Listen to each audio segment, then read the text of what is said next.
Nuevamente los saludo a todos los compañeros que han ingresado. Disculpan que no habíamos hecho la intro, sino que estábamos viendo el video precisamente del entrevistador, que lo pueden encontrar en la lista de reproducción de videos del diplomado o como botón en el material de apoyo. Ya esta es la última clase, hoy es jueves, ¿cierto? Esta es la última clase donde la contraseña va a ser solo la palabra DITEN. Ya a partir de mañana se les va a modificar la contraseña para que quede con la cédula de cada una de las personas, o sea, la palabra DITEN más la cédula de cada una de las personas que pues ya van a desarrollar efectivamente el diplomado. No se preocupen, muchos me están escribiendo que por los costos, que el pago, que cuándo, que no se preocupen. Lo importante es que ustedes, pues lógicamente somos personas de palabra. Bueno, Junta Colombia es una empresa de palabra y creemos en su palabra también. Y usted me dice, Miguel, quiero hacer parte del diplomado de lleno, certificarme, pero pues ahorita no, dentro de 15 días, 8 días, a fin de mes, ya ustedes me dirán, coordinamos, lógicamente cada caso es diferente y pues uno también comprende. Y en ese sentido no hay inconveniente, lo importante es pues la confirmación de que van a ser parte del diplomado. ¿Para qué? Para ya generarle su propia contraseña a cada uno. Por el momento hasta hoy, aprovechen, porque pues la contraseña va a ser solo la palabra ITEN. Y ahí están los botones del video de lenguaje no, corporal y el botón del video del entrevistador. ¿Para qué? Para que lo puedan repasar. Miren, yo he visto este video por ahí unas 50 veces, pero me gusta más que por el sentimiento de superación, ¿cierto? Que le genera a uno.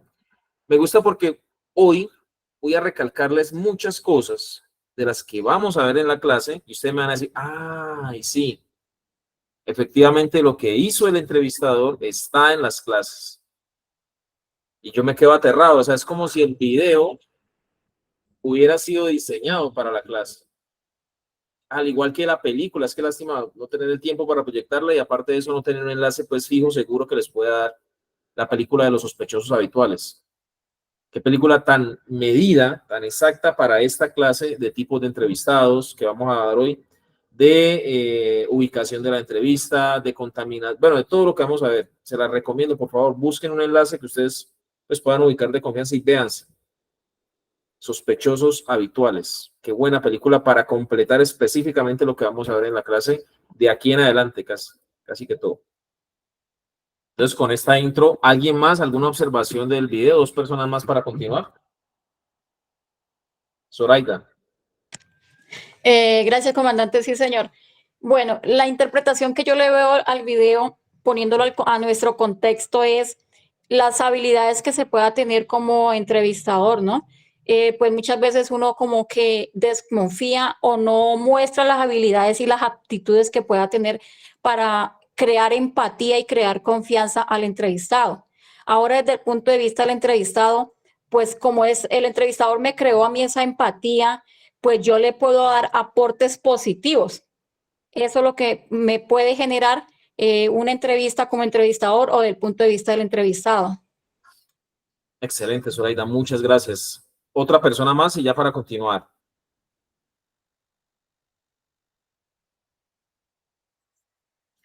Respecto del video del entrevistador, ¿no? Lo que pudieron o alcanzaron a ver algunos o si algunos lo vieron por aparte. Profe, Sí, Luis, dale. profe, buenas noches. Bueno, ya de pronto saliéndonos del rol de entrevistador, veo que la persona que está a cargo de él, el jefe, desconozco de pronto qué cargo tiene subestimado o infravalorado o menospreciado la función que él puede realizar. También se había hecho una primera idea de pronto por la persona que parecía ser y no había explotado esas habilidades o esas capacidades, las cuales pienso que son muy importantes para la empresa de él. Vi que ya tenía muy estructurada la entrevista que iba a hacer, había estudiado muy bien el archivo, sabía muy bien a qué persona era la que iba a entrevistar. No fue así de sorpresa. De pronto también el entrevistado estaba llevando una mala idea cuando empezó a hablarle de las películas y eso. No sé si de pronto lo estaba tomando como por romper el hielo o por de pronto calibrar o saber de pronto cómo es la reacción de la persona. Pero pues muchas veces nosotros estamos realizando una labor en la cual nos están subestimando o infravalorando nuestras funciones también. Pues lo veo como parte de que debemos dar lo mejor cada día para demostrar lo que podemos hacer. Muchísimas gracias, Luis, muy amable. Bueno, unos aportes que me parecen muy interesantes. ¿Por qué? Porque ustedes, desde el sentido común, han abarcado algo importante que nos ha permitido esta visualización del video, y es que aspectos del lenguaje corporal. ¿Será que tenía alguna limitación física o motriz de pronto o incluso cognitiva el entrevistador? Profe, sí, Sí, buenas señor. noches. El entrevistador parecía que tenía o sufría del síndrome de Down. Entonces, Ah, cuando pues la persona a la que le van a tomar la entrevista, pues él lo recibe y le dice que siga y pues la persona se queda como analizando, bueno, estoy esperando quién me va a tomar la entrevista, ¿no? Como lo decía el compañero, de pronto esta persona a quien le iban a hacer la entrevista subestimó al entrevistador porque pues, de pronto pudo mirarle esa limitación, ¿no? De pronto este no tiene la capacidad de entrevistarme, de tomarme una entrevista, pero vaya sorpresa que este joven, pues me imagino que a través del tiempo de estar trabajando ahí, va conociendo, va interactuando, va aprendiendo poco a poco y ahí fue el hombre, digamos, estructurándose y teniendo ese conocimiento para realizar esa entrevista, profe. gracias, Javier. ¿Ibas a decir algo, Jessica?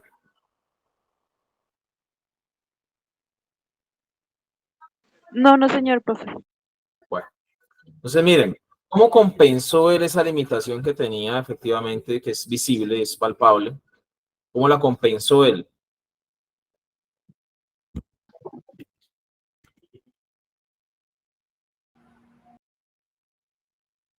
¿Qué dijimos la Con la clase empatía. pasada que debía tener un buen entrevistador?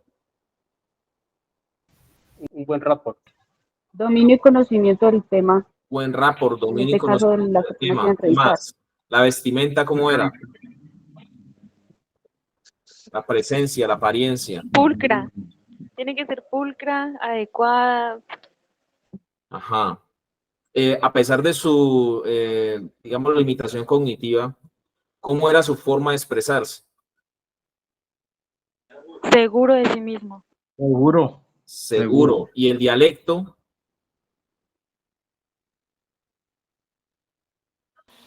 Técnico y fluido. De pronto este gesto que hacía él cuando de pronto el otro señor, el entrevistado, hablaba, no sé si lo notaron, giraba un poco la cabeza, ¿lo alcanzaron a notar?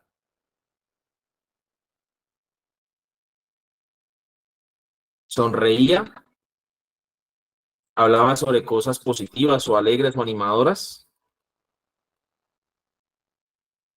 Sí, señor. Lo que generaba confianza para que el entrevistador hablara más. Eso. El entrevistado, perdón.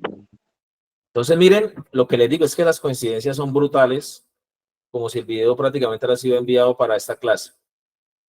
Habíamos quedado aquí en la introducción, ¿cierto? Manejar qué pena, aquí no lo expliqué muy bien, este tema del isopraxismo.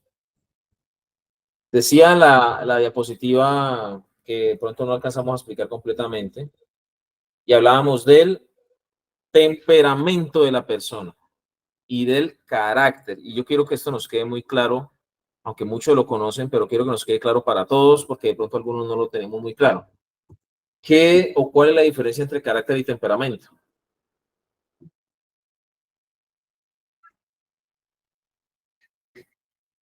Tengo entendido que temperamento es como cuando usted se exalta fácilmente por alguna situación y no es capaz de controlarlo. Y el carácter ya es lo que lo define usted en su personalidad. Listo. Joana.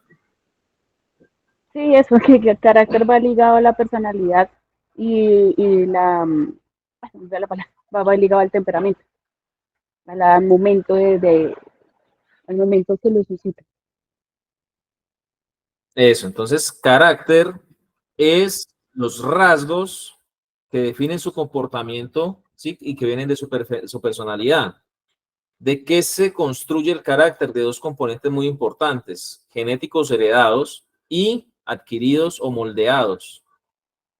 Los genéticos heredados vienen de los padres, entonces es que le sacó el mismo gen a la mamá. Hasta cierto porcentaje. porque de pronto a veces padres tranquilos o flemáticos, que es un término que se maneja, que son personas desinteresadas en general, pues generalmente heredan ciertas características de esto a sus hijos, pero no siempre es así. Y también adquiridos, porque nosotros incluso en la vejez continuamos moldeando nuestra personalidad, continuamos sacando o agregando, aprendiendo o desaprendiendo aspectos de nuestra personalidad. Entonces, esto, que es supremamente importante, es el carácter. ¿Y qué es el temperamento? Son esos rasgos de comportamiento reactivo que tenemos ante ciertas circunstancias, que puede ser, temperamento no solamente es me enojo, ¿qué otro tipo de temperamento puede haber?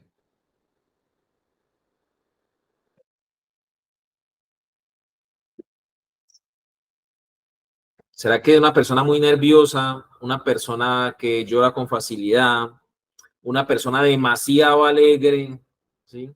Demasiado alegre, o una persona que quiere sobresalir mucho, llamar la atención ante una situación, a pesar de que tiene que ver con su carácter, también puede maximizarse o reducirse esto de acuerdo a la situación y puede venir desde su temperamento. Si yo soy una persona colérica, ¿sí? Con una personalidad colérica, que es un rasgo de personalidad, pues es lógico que tiendo a enojarme con mayor facilidad que otras personas, como las sanguíneas, por ejemplo. Las personas sanguíneas son personas que le caen bien a todo mundo y les gusta ser el centro de atención. Entonces, este rasgo de personalidad se puede intensificar por mi temperamento en el momento. De pronto, una persona sanguínea no se enoja tan fácil como una persona colérica y así sucesivamente. ¿Ya? Y son diferentes aspectos que ustedes tienen que aprender a identificar. Para esta clase, qué pena con ustedes que les recomiendo muchos libros, pero les recomiendo un libro muy bueno porque hay muchos libros sobre tipo de personalidades, ¿cierto? Pero hay un libro muy bueno que se llama Enriquezca su personalidad. Enriquezca su personalidad de Florence Littauer, es una escritora que nos habla de 4 rasgos en sí de personalidad. ¿Para qué? Para que ustedes de pronto se orienten un poco. No es definitivo, ¿no? Porque hay otros autores que hablan de muchas más personalidades u otros tipos. Pero me gustó este porque incluso tiene al principio un test que usted lo puede hacer. Incluso yo les puedo regalar el libro o les puedo regalar el test. Usted me dice si les interesa. Lo tengo en digital. Y usted con eso como que se identifica más o menos en sus rasgos dominantes de personalidad. ¿Por qué? Porque así mismo usted va a ver los rasgos de personalidad de los entrevistados, y no solo de los entrevistados, de su jefe. Usted necesita un permiso, ¿y cuál es el peor momento para ir a pedir un permiso al jefe? Cuando está enojado, está de mal genio. Claro. Tiene que esperar a que esté contento para pedir el permiso. Ahí es que usted aprovecha. ¿Sí? Es un momento estratégico.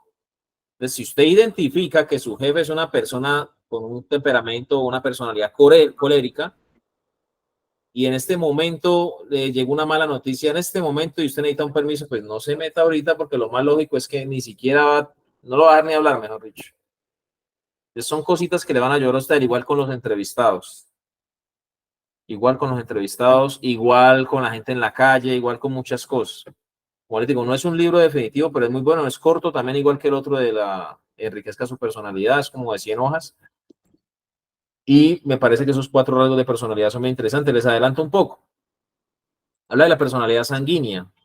Como les digo, es una persona supremamente alegre que le cae bien a todo el mundo, que donde llega habla duro y todo el mundo voltea a mirar, llama la atención, les gusta eso, hacer amigos, todo ese cuento. Está la personalidad colérica, que es la persona que es líder por naturaleza, ejecutor, desarrollador, que bajo el liderazgo de esa persona o como jefe hace que las cosas pasen. Pero cada personalidad tiene sus, digámoslo, sus pros y sus contras. Está la personalidad flemática, que es la persona que le vale lo mismo 8 que 80, no sé si me hago entender, o sea, despreocupado. Y está la personalidad melancólica, que son esas personas culpables, digo yo, porque no me gustan esos elementos, de los mapas de proceso, flujogramas. Ellos son los culpables de eso. ¿Por qué? Porque son personas que les gustan las cosas 1, 2, 3, 4. Son personas que no les gusta que se acomodaron la casa de esta manera, no les gusta que les corran. Y no estoy hablando de trastorno de personalidad, ¿no? Hasta la parte normalizada, digámoslo así. Son personas que les gusta la perfección, que les gusta que todo quede bien organizadito, que todo quede ejecutado como es. Entonces, esos son 4 rasgos. Todos tenemos los 4, pero hay 2 predominantes. Yo personalmente, les soy sincero, hice el test me arrojó colérico sanguíneo. A mí, no sé a ustedes qué les puedo arrojar. Si gustan, les envío el libro. Y se hacen ese test ahí ustedes y más o menos se identifican por qué. Porque así como hay de lo bueno, hay de lo malo. Entonces la persona colérica tiende de pronto a enojarse con facilidad. Sí, porque de pronto la gente no marcha al ritmo que él. El sanguíneo de pronto tiende a no terminar nada. Entonces, si usted le pone un trabajo a un sanguíneo, se distrae con facilidad, arranca emocionado, pero va abandonando poco a poco.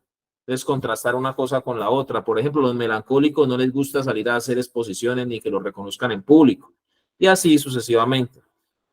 Si les parece, como les digo, se los envío. Se los cargo como botón también al material de estudio. ¿Por qué? Porque más que otra cosa es un libro que les va a ayudar a ustedes como estrategia para conocer a la gente, sumado a la programación neurolingüística, que es otro aspecto que nos va a dar enfoque sobre la forma en que nosotros, como seres humanos, adquirimos la información. Y eso lo vamos a ver en la clase de lenguaje no verbal. Cómo nosotros procesamos la información y cómo la almacenamos. Conjugadas esas dos cosas, ustedes van a tener una posibilidad de visibilización sobre los entrevistados y sobre la gente mucho más amplia y les va a ser muy útil. Listo, Rafael. Muchas gracias. Yo se los envío, listo. Yo les envío el libro. Yo por ahí lo tengo. Buenísimo, buenísimo. Y como digo, me disculpan de pronto que no a todos les gusta leer. Y los que no les guste, no se preocupen. Resumen en YouTube, resumen en Internet. Hay videos de muchas cosas, de libros y demás. Que a mí no me gusta leer de cómo ganar amigos e influir en las personas. En YouTube está por cantidades de audios del libro. Usted puede colocar y lo escucha. Sencillo. Hay apreciaciones o resúmenes del libro. Pues no hay necesidad pues de que se conecten de lleno pues con la lectura porque nos gusta de verdad solamente dedicarnos a leer. Continuamos. Yo ya les había dicho esto, pero quiero ver si alguien lo recuerda. ¿Qué es el isopraxismo?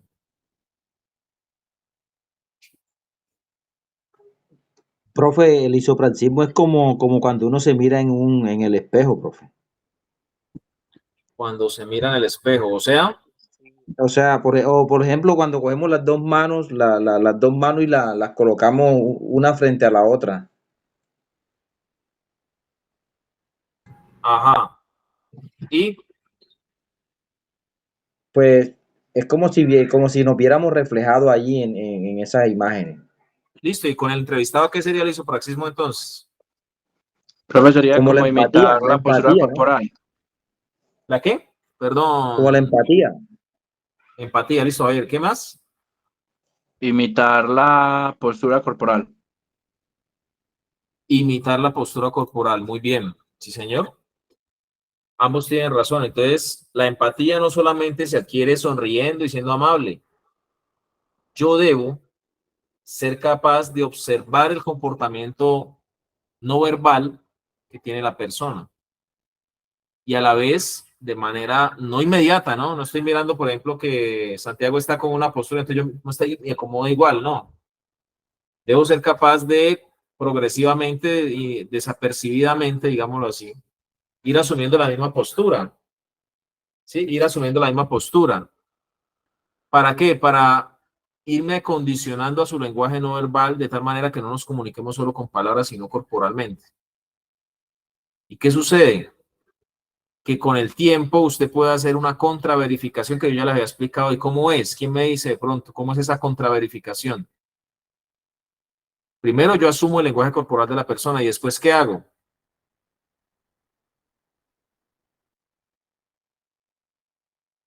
¿Se acuerdan? En la primera o segunda clase les dije. Fue algo como muy rápido, pero igual se los manifesté. Primero, yo simulo o asimilo el lenguaje no verbal de la persona. Y si él está así y después cambia y se mete la mano al bolsillo, pues ¿yo qué hago? Lo mismo progresivamente, ¿no? No de una. Que no se note el cambio. Y con el paso de la conversación, ¿qué hago yo en la fase de orientación o rapport? Entonces, yo estoy con la mano en el bolsillo y de repente llego y cruzo la pierna y sigo hablando con naturalidad. Si después de unos momentos él no cruza la pierna, ¿qué me puede dar a entender esto?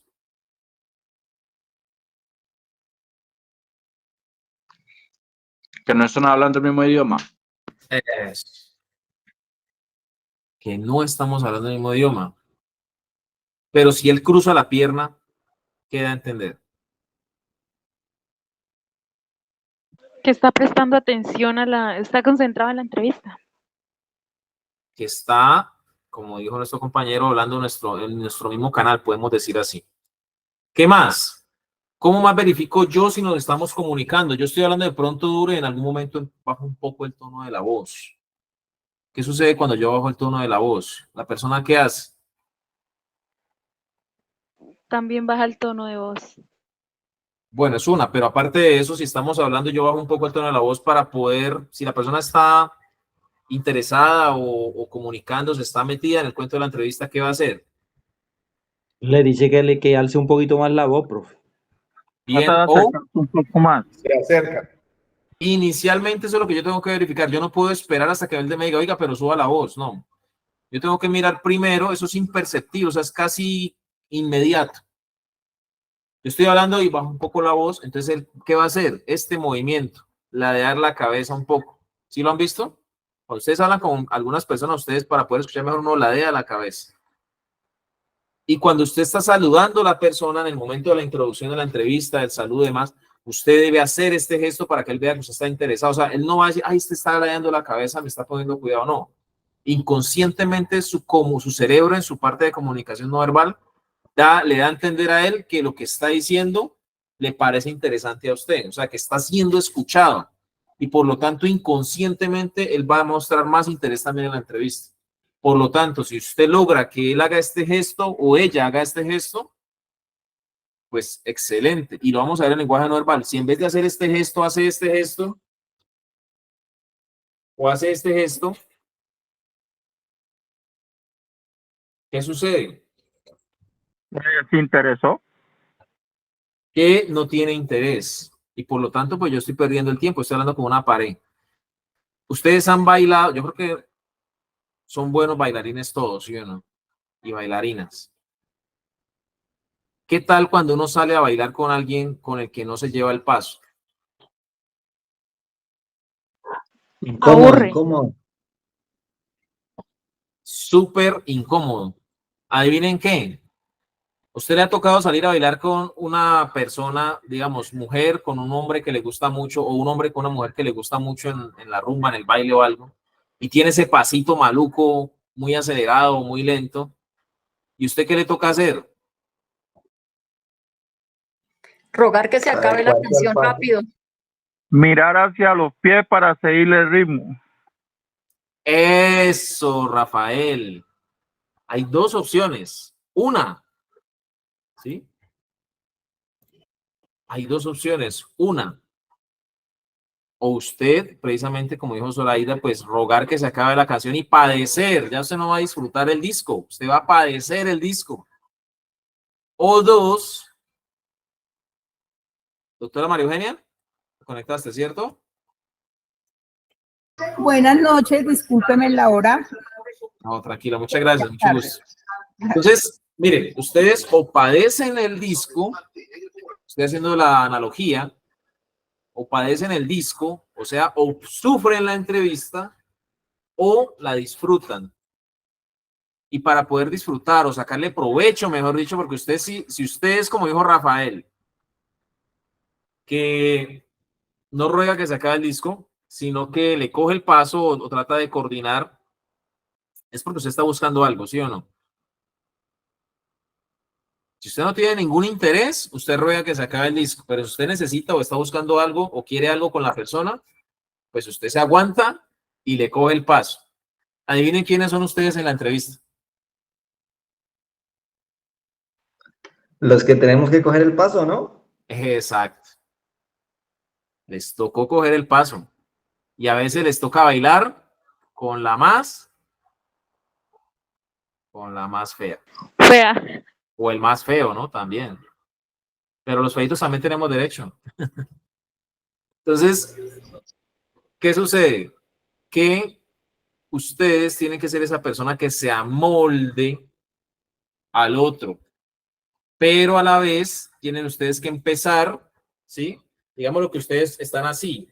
Arrancan de pronto con algún porcentaje de dominio, pero a veces ese lenguaje, ¿qué pasa? Ustedes empiezan abajo. Algunos ni siquiera empiezan al mismo nivel, empiezan a menos nivel. ¿Qué tiene que empezar a hacer usted? Empezar a ganar dominio. Ganar dominio. Eso es lo que ustedes tienen que hacer. Y con el isopraxismo verifican eso. ¿Cómo más verificamos la comunicación? Miren que son cositas que yo me pongo a conversar con la gente y digo, yo no en qué momento mira todo eso, ¿sí o no? Pero ustedes tienen que practicar. Practicar. Si ustedes quieren volverse expertos en algo, han leído en algunos libros, dice que para volverse experto en algo uno tiene que invertir 10.000 horas para volverse experto en algo. ¿Cuántas horas ya han invertido en tomas de entrevista? Yo no llevo sino como 4.000, por ahí le pongo, no creo que lleve ni 5.000. Y eso que en 20 años de experiencia.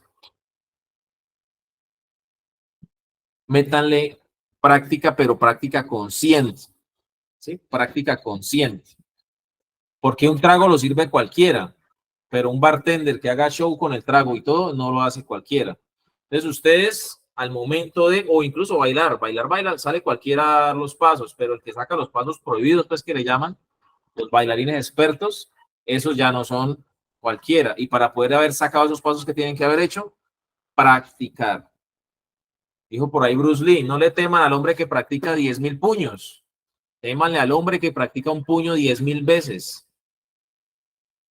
Entonces ustedes van a ser esa persona que practica esa entrevista 10.000 veces, pero de manera consciente. No es solamente lanzar el puño, como decía Bruce Lee, sino ser consciente de lo que tengo que corregir cuando lanzo el puño, de lo que tengo que corregir cuando hago la entrevista.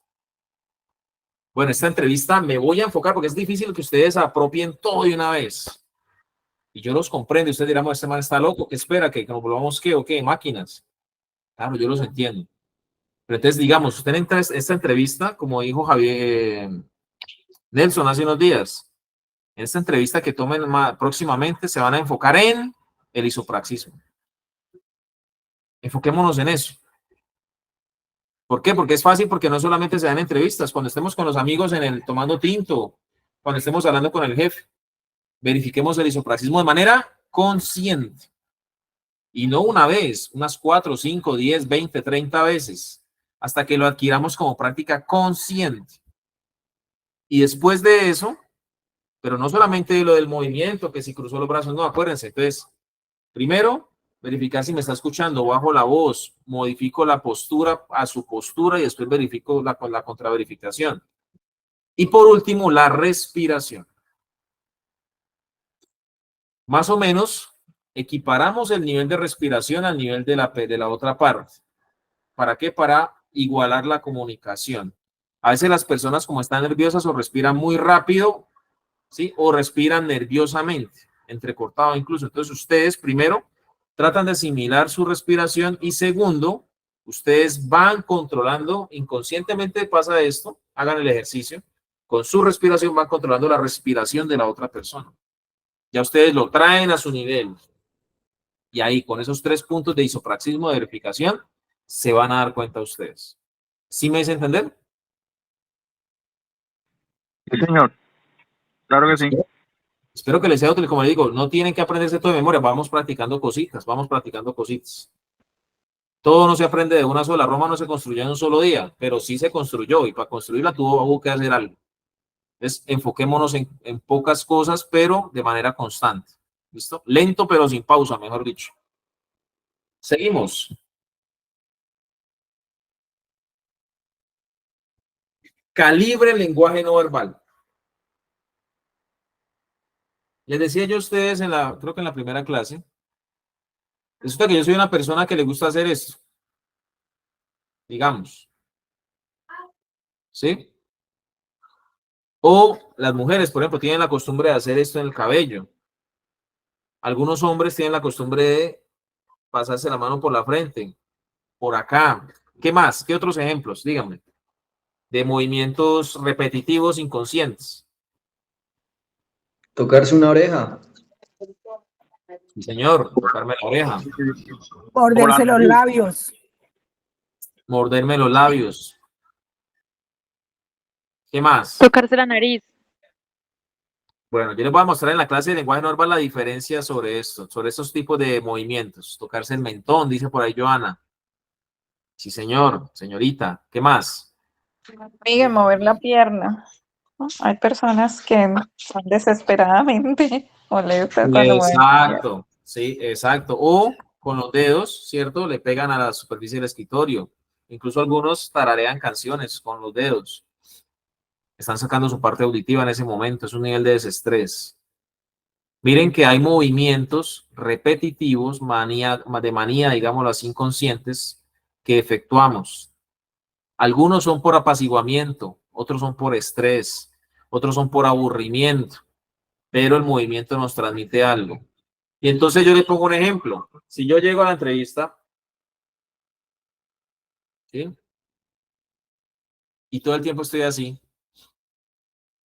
el lenguaje no verbal es adelante. Cuando una persona está mintiendo, ¿sí?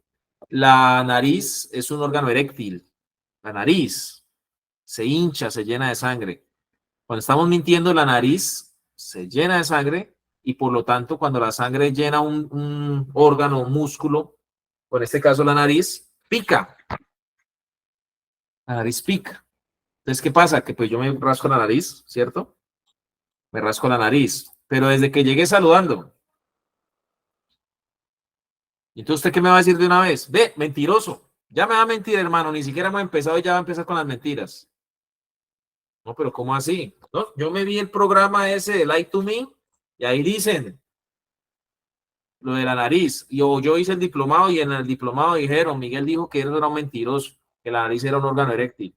Y precisamente como dijo nuestra compañera, por eso el cuento de Pinocho, miren que no es mentira. Le crece la nariz, no es del todo mentira, no es del todo fantasía, va ajustado a la realidad. Pero ¿qué pasa si desde que llega saludando se rasca la nariz? ¿Será que me está mintiendo de entrada? Me llamo Miguel Ángel Calambadas. Mentiroso, usted no se llama así. ¿Cómo se llama? O sufre una alergia. Entonces, efectivamente, como dicen, Johanna, ¿ibas a decir algo?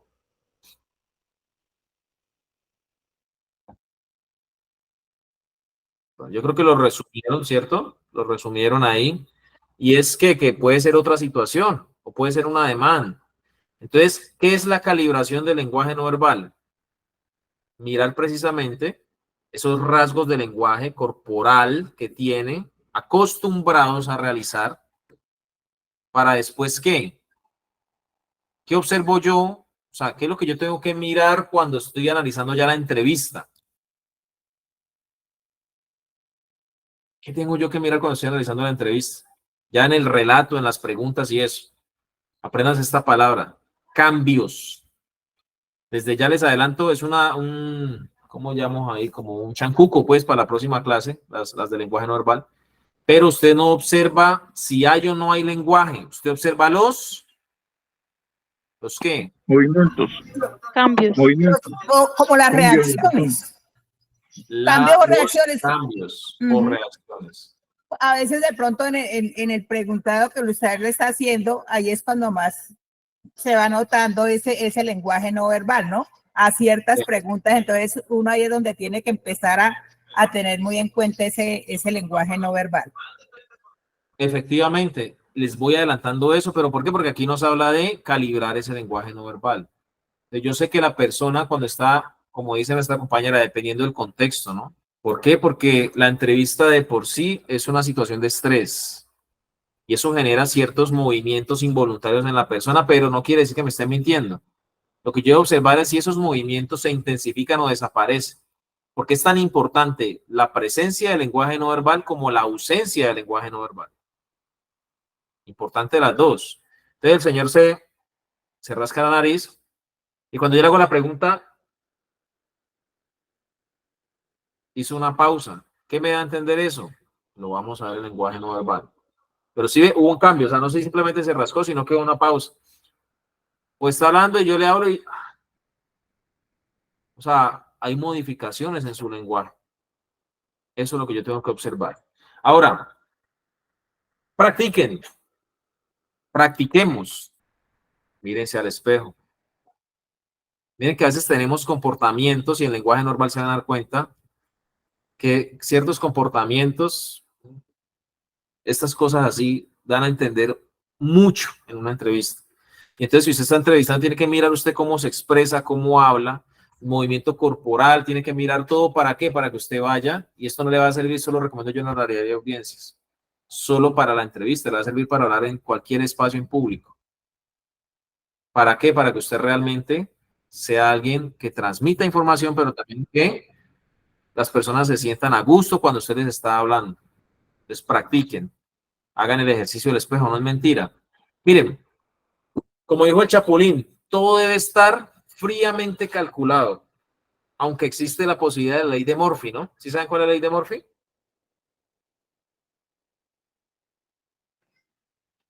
Profe, no sé si de pronto fallo, pero es como cuando uno le van a hacer un examen y el profesor dice, bueno, léanse este libro, y el libro tenía 20 páginas y me leí 19 y la única que no me leí de ahí fue donde salieron las preguntas del examen.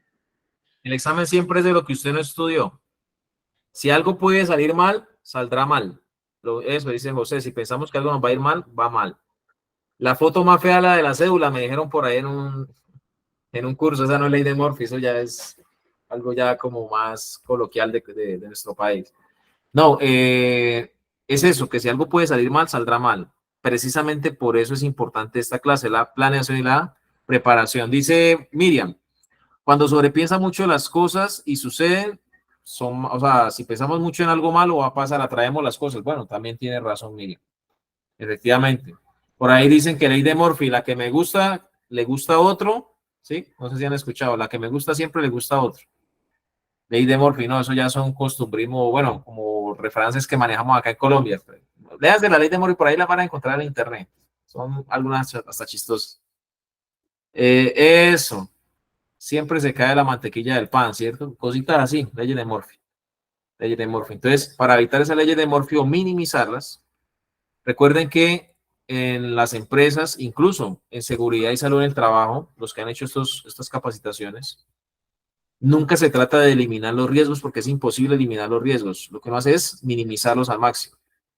Entonces, ustedes en la entrevista practiquen y cuadren todo, incluso las interrupciones. ¿Cómo así que interrupciones? Resulta que yo estoy en un interrogatorio, esto lo hacíamos con un compañero y me quedó como prendado, ¿no? Entonces, en un interrogatorio lo hicimos una vez y pautamos antes. Entonces, ya sabíamos que lo íbamos a guiar hasta un punto del interrogatorio porque el otro compañero estaba escuchando, estaba detrás de la puerta. Y entonces, en este punto del interrogatorio, la persona, el compañero ingresaba, tocaba la puerta, ingresaba. Y entonces sabíamos que había otra persona metida, ¿no? Lo que hablamos qué día, no sé si un compañero habló de los dos detenidos. No sé si lo tenemos presente, que habían dos personas que la versión y que lo que decía el compañero, que por ahí en Estados Unidos los amenazaban que uno iba a hablar y que el otro no. ¿Se acuerdan? Yo les decía que eso no es legal. Pero como estrategia de esto, entonces el compañero, estando en el interrogatorio, ¿sí? Yo estando adentro, les ingresaba, tocaba ingresar, Miguel, ya están hablando con el otro muchacho. Y se me acercó al oído como para que el otro no escuchara, susurrando, pero susurrando un poco fuerte, como que se nos ya habló, todo bien, ya se man, dejémoslo quieto. Entonces, ¿qué sucede con eso? ¿Es una interrupción qué? ¿Fortuita? ¿Una interrupción al azar? ¿Una interrupción como porque sí? ¿O es una interrupción qué? Programada. Muy bien, José, que nos dices por el chat. Interrupciones, hasta las interrupciones deben ser programadas. En lo posible, ¿no? Pues lógicamente pueden haber algunas que no. Pero ustedes deben tratar de programar específicamente ese tipo de interrupciones. ¿Qué creen ustedes que pasó después de eso con la entrevista? ¿Qué se imaginan que pasó con el muchacho? Y al rumbo, el muchacho ahí mismo se abre a hablar. Como, o sea, inconscientemente, no, pues este man ya me va a aventar, yo le gano de mano. Pero sí es el compañero que nos dijo la vez pasada, no hay necesidad de directamente de pronto hacerlo, sino sutilmente. ¿Sí? Sutilmente. Es como cuando usted va para la tienda o va para el supermercado o va por algo y usted le pregunta a su pareja, específicamente el lenguaje de las mujeres, ¿no? Que es más complejo que el de los hombres. Mi amor, ¿te traigo algo? ¿Y qué le dice? No, nada, tranquilo. Y cuando usted regresa comiéndose un chococono, ¿sí? O comiéndose algo, ¿qué No sucede? trae tú nada. Hay problemas. Entonces, es sutil, pero lo que pasa es que nosotros a veces no percibimos eso. Entonces, cuando usted sale, recomendación, cuando usted va a salir a comprar algo, sobre todo de comer, y su mujer le dice, o su pareja sobre todo le dice, no, no quiero nada, no, si se va a comer el chococono, cómaselo antes de entrar a la casa. Porque si usted llega y le va a decir, ¿por qué no me trajiste el chococono? ¿Y qué le va a responder usted? Pero es que me dijiste que no te trajera nada. Pero es que si yo le digo que no me traiga nada es para que me traiga algo. O por qué se viene comiendo chococonos y me antoja, bueno, etcétera, etcétera. Entonces, ese tipo de cositas traten ustedes de aprender a identificarlas. ¿Sí? Identificarlas. Ahora, hay que planear incluso la ubicación del entrevistado. Miren, yo estoy mirando aquí en este momento en mi oficina, estoy mirando hacia el cuadro donde tengo las, no sé si alcanzan a ver, hacia el cuadro donde tengo los apuntes, digamos, de los casos, ¿sí? Las cosas por hacer. Y hacia atrás mío, como pueden ver ustedes, pues solamente está una puerta de acceso aquí a la otra oficina y está un diploma. ¿Cómo creen ustedes que es mejor ubicar al entrevistado? ¿Mirando hacia allá, donde están las condecoraciones y donde está el tablero con los apuntes? ¿O mirando hacia acá, hacia la pared?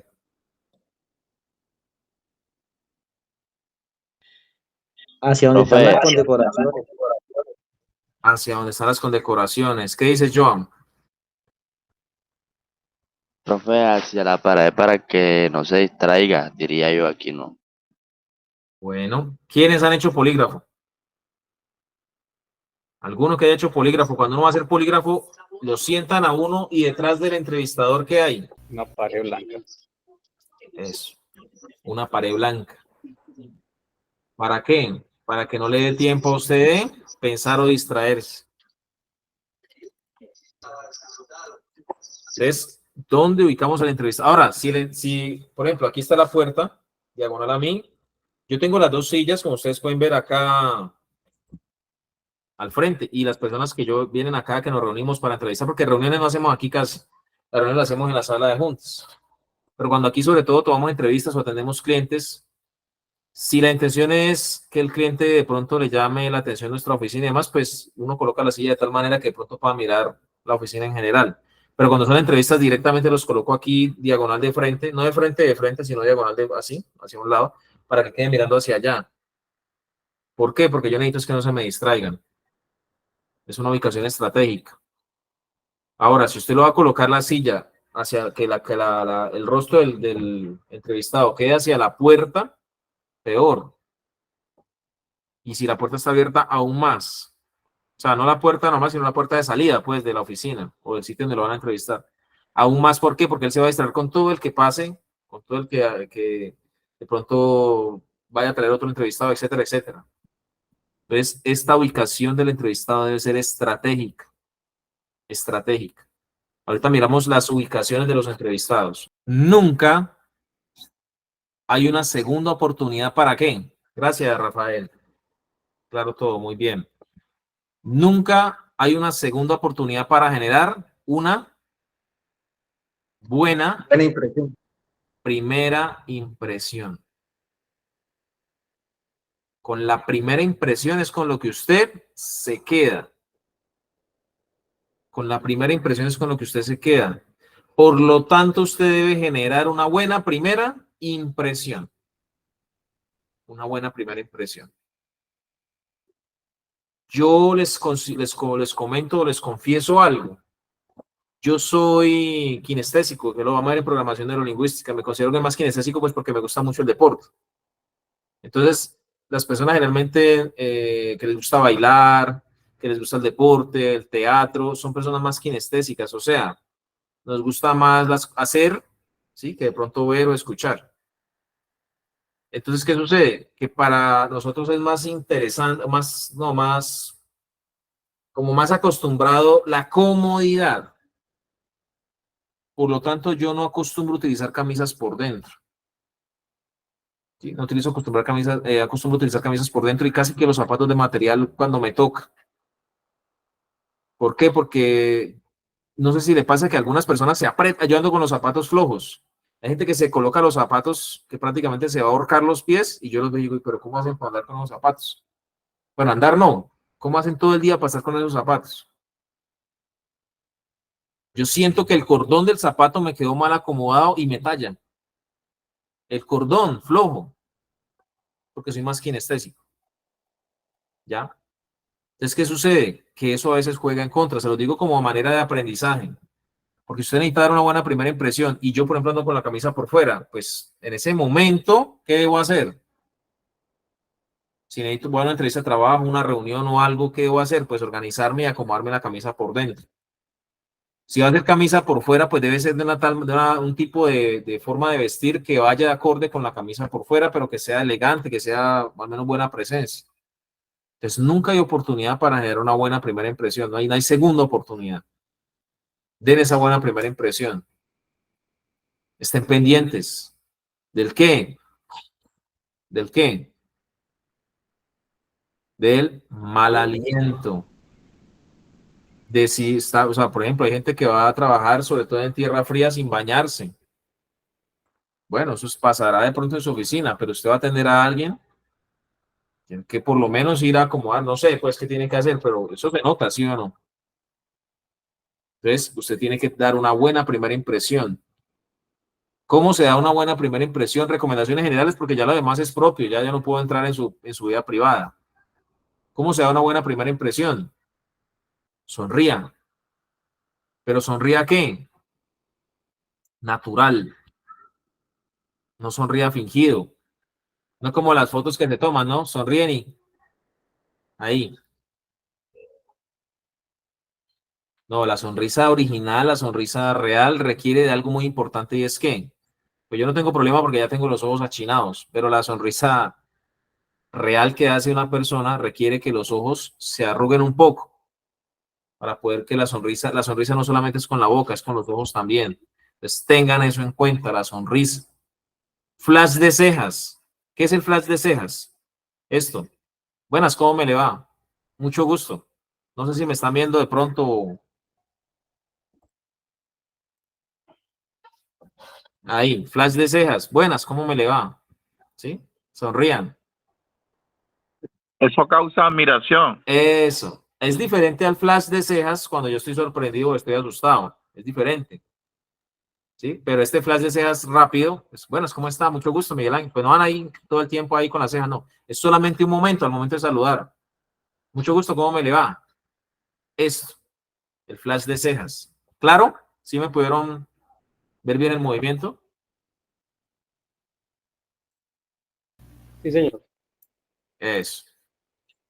Inclinar la cabeza y que las palabras, lo que les decía, el entrevistador, el del video, cumplía con estos requisitos, sonreía, hacía flash de cejas, inclinaba la cabeza, hablaba con palabras animadoras, o sea, positivas, pues, como en pro de llegar a algo. Sí, claro que sí. Bueno, ¿sí ven? El video estaba hecho para la clase. Ahora, ¿quién me dice o qué comprendemos por la inundación de emociones?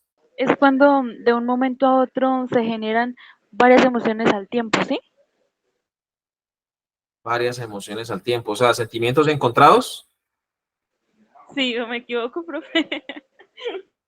Por ahí me dijo alguien que la mejor definición de sentimientos encontrados es que su carro BMW último modelo se está yendo por el abismo. ¿Sí? Usted ve que el carro se fue por un abismo, pero adentro va su suegra. ¿Algo así? Inundación de emociones tiene algo que ver con eso, pero no del todo. ¿Listo? Gracias por la participación, pero vamos avanzando. ¿Quién más?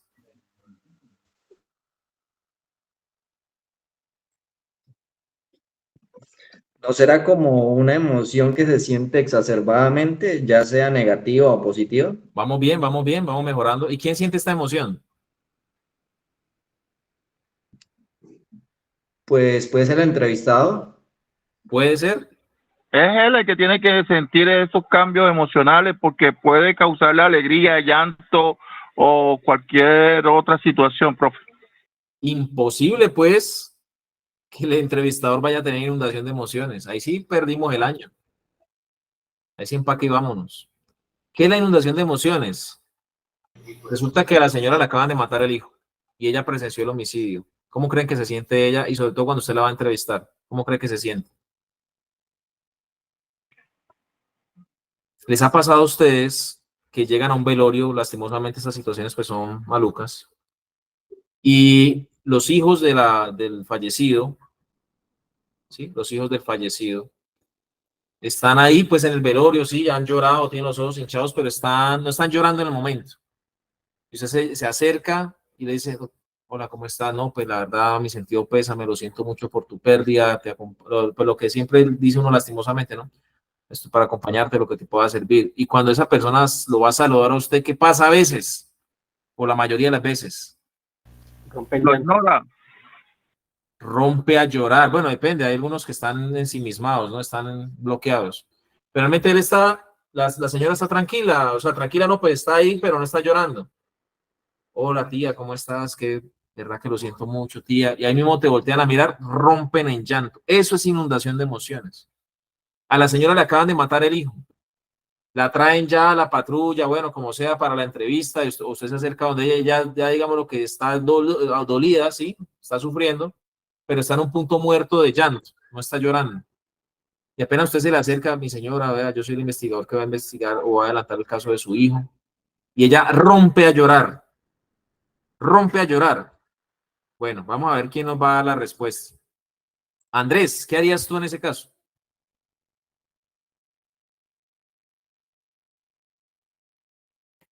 ¿Qué eres tú en ese caso, Andrés, Andretti, Antonio? Los primeros tres, pues, alguno. Tratar de tener un poco de empatía con ella para generar confianza en el encuentro. Te acercas a la señora. Mi señora, yo soy el investigador que va a llevar el caso de su hijo lastimosamente que falleció. Y se pone a llorar descontroladamente. ¿Qué haces? Trato de Tratar de consolarla. alcanzar una botella de agua para consolar y generar la empatía, aprovechar el momento para generar empatía. Listo, Joana, gracias. Vamos con Andrés otra vez. Vamos con Andrés, que va bien. Entonces la consuelo y le digo que ¿Cómo la consuelas? Que vamos a hacer lo posible por ayudarla, por tratar de que las personas que le causaron ese daño paguen por los hechos. Bueno, bien. Profe, yo le doy un abrazo y espero que se calme y sigo con la actuación diciéndole de que no se preocupe, que vamos a poner todo nuestro empeño para esclarecer los hechos. Dice Santiago, es bueno ofrecer la aromática, tinto, agua para empatizar. Bueno, ahí vamos, ahí vamos. Ahorita hacemos un ejercicio. Listo. Otro ejemplo. No sé si me puede colaborar Fernando, que siempre, si estás escuchando, que veo que siempre nos colocas el dedito arriba en los comentarios, pero de pronto si puedes hablar. Sí, sí, señor. Fernando, tú me vas a entrevistar. ¿Listo? Yo estoy llegando a tu oficina. Salúdame como si me fueras a entrevistar. Hola, buena tarde. ¿Cómo me le va, señor Miguel? Pero buena tarde, ¿de qué, hermano? No veo que estaba lloviendo, hermano, y con esto y lo de represo lo que le hacen a mi hijo. ¿Cómo así que buena tarde? ¿Ah? Sí, señor, comprendo la situación por la que usted está pasando. Trato de ¿Se le ha muerto un colocarme en hijo? sus ¿Se le ha muerto zapatos. un hijo a usted? Para que comprenda.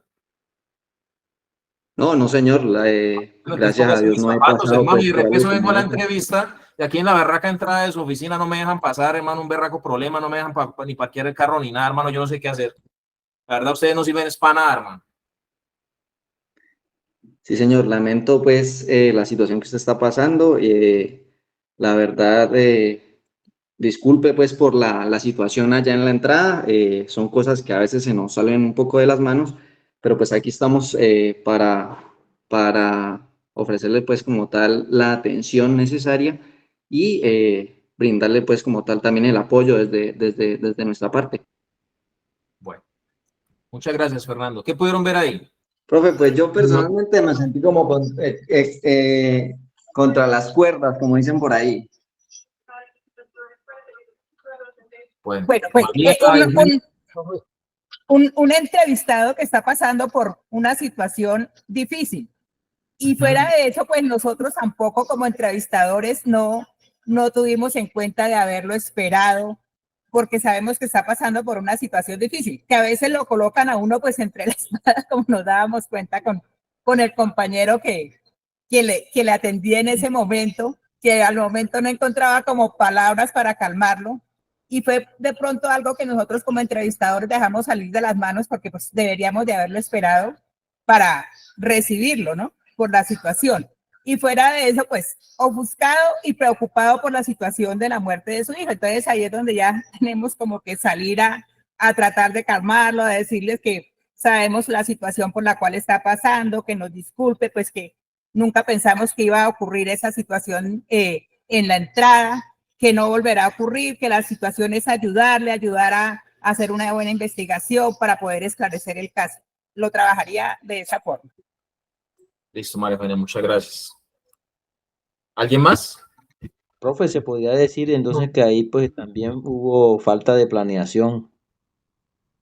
Bueno, pero, bueno, sí, concretemos. Y le pido disculpas a Fernando, no por cogerlo así como tan, pero así Sí, pasa, sí, ¿no? sí, Pasa. sí. Es meramente académico, tranquilos. Profe, Es yo que creo que es complejo. importante que a la persona que se va a entrevistar, uno le genere como esa confianza de que él nos pueda contar exactamente lo que está pasando. O sea, obviamente sí hay que, pues digamos, consolarla y eso, pero también hacerle entender de que nosotros estamos es ahí es para poder esclarecer el caso y poder llevarla a la solución de ese problema que ella está presentando. Entonces pienso yo que sería bueno también tener en cuenta eso para que ella sí misma se sienta como confiada en que nosotros vamos a ayudarla y pues para que se pueda generar una buena entrevista también para eso.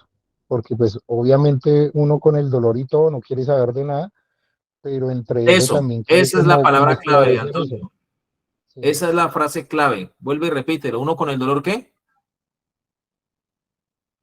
Uno con el dolor no piensa, digamos, en nada, sino en su dolor y eso, y no piensa, digamos, en Uno esclarecer, con el digamos, los hechos. dolor no quiere saber nada. Entonces, miren, dos cosas. Inundación de emociones, ¿qué es? Es cuando la persona está muy exaltada está llorando, está bravo, está nervioso, se quedó estático, se quedó, sí, muerto prácticamente, pues ahí como paralizado. Entonces, Como en hay una shock. emoción que le está causando eso. ¿Qué debo hacer yo en este caso? ¿Qué debo hacer yo en este caso? Como dijo Rafael, abrazo a la señora, le digo que no, que yo voy a hacer esto y esto y esto y esto. ¿Qué hago yo en este caso? No, tranquilo, cálmese, no, no, señor, pero venga, ¿sí? ¿Qué debo hacer en este caso? Respuesta. Ojo, grábenlo ahí. Nosotros también lo estamos grabando. Grábenlo ahí. Respuesta. Nada. Nada. No, mi señora, cálmese, cálmese, cálmese. No, tranquila, sí, tranquila, cálmese. Nada, nada, ni siquiera eso. ¿Qué debo decirle yo a la persona? Por ejemplo, si llega bravo el señor. Don Miguel, sí, usted tiene toda la razón. Básicamente algo de lo que dijo el compañero, aunque se regó mucho, ¿no? No, se tiene toda la razón, le pido disculpas. Tranquilo, yo lo comprendo. Pero darle el espacio a qué? A que se desahogue. Eso. A que se desahogue. ¿Yo por qué dejé? Yo le iba a seguir presionando. Pero él aplicó la segunda parte de ayudar a relajar la inundación de emociones y es que el lenguaje, porque a veces me ha pasado que hago este ejercicio y los compañeros empiezan bien, pero después como ven que uno le está tratando mal, ¿qué hacen? Se exaltan. Y No, hermano, ahora cálmese usted también, ya, hermano, forma ya. el problema. La culpa de eso. ¿Sí? Así le responden a uno. Pero nuestro compañero Fernando actuó bien y llegó a ese punto donde pudo, digámoslo, con su lenguaje demostrar esa afinidad, ¿sí? Como en realmente ponerse en eso. Y me pidió disculpas, ¿no? Claro, yo lo entiendo. Entonces, eso es lo que ustedes tienen que hacer. Nada, nada. De pronto lo que dijo la compañera, agua, de pronto. Pero primero dejen lo que qué, o dejen la que qué. Que exprese la emoción que tiene. Que se desahogue. Ojo, por favor.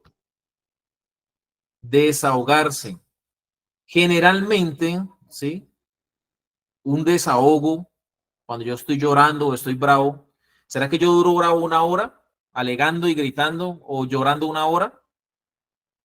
¿Cuánto más o menos, así, echémosle cálculo, pues, puedo yo demorarme en calmar esa emoción? Por ahí 15 o 20 minutos máximo, yo creo, profe. 10 minutos, 10 minutos le diría yo. Miren mi lenguaje no verbal.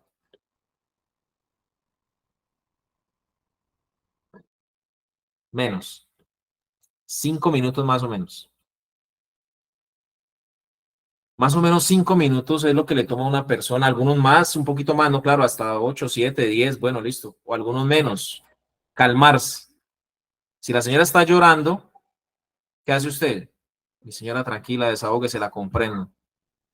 De verdad que la comprendo. Pero el lenguaje, ¿no? O sea, la forma de hablar. No es que yo hablo duro, entonces, tranquila señora, cálmese, la comprendo. No. O sea, el tono de voz debe ser condescendiente. ¿Sí? Debe ser condescendiente para que vaya de la mano con lo que está diciendo. No, tranquila, señor, claro, yo la comprendo, desahógese, tranquila, no se preocupe. Y ahí viene entonces lo que dijo la compañera. ¿Le gustaría poner un vaso con agua? Si viene el señor Brown, no, qué pena con usted, caballero, ¿verdad? Tiene toda la razón. Pero entonces, no sigan hablando, ¿no? Tiene toda la razón, de verdad que nosotros no, yo no tenía la intención de eso, yo hubiera ido a la guardia. No, simplemente frases cortas. Ojo con esto que es otra recomendación. Frases cortas, no se pongan a hablar. Frases cortas, no, tiene toda la razón, discúlpeme. Claro, esta situación es comprensible, ¿no? Y es entendible que usted esté bravo. Y sigue alegando el señor, ¿no? Sí, sí, señor, claro, claro, claro. Yo quiero ponerme en sus zapatos. Para eso estamos aquí. ¿Sí? Entonces, cada vez que él vaya avanzando en su desahogo, esas frasecitas. Lo que dijo Rafael, pero entonces no hablar tanto, sino, sí, mi señora, de verdad que vamos a hacer todo lo posible.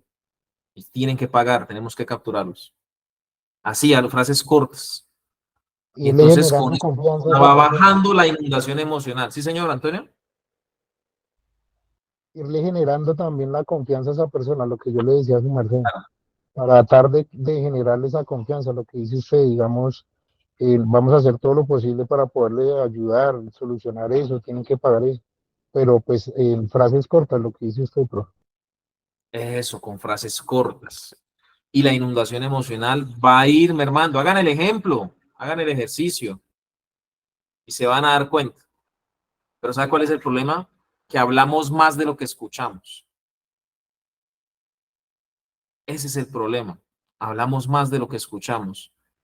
Y entonces viene alguien enfermo, bravo, llorando, y creemos que nosotros tenemos que, ¿qué?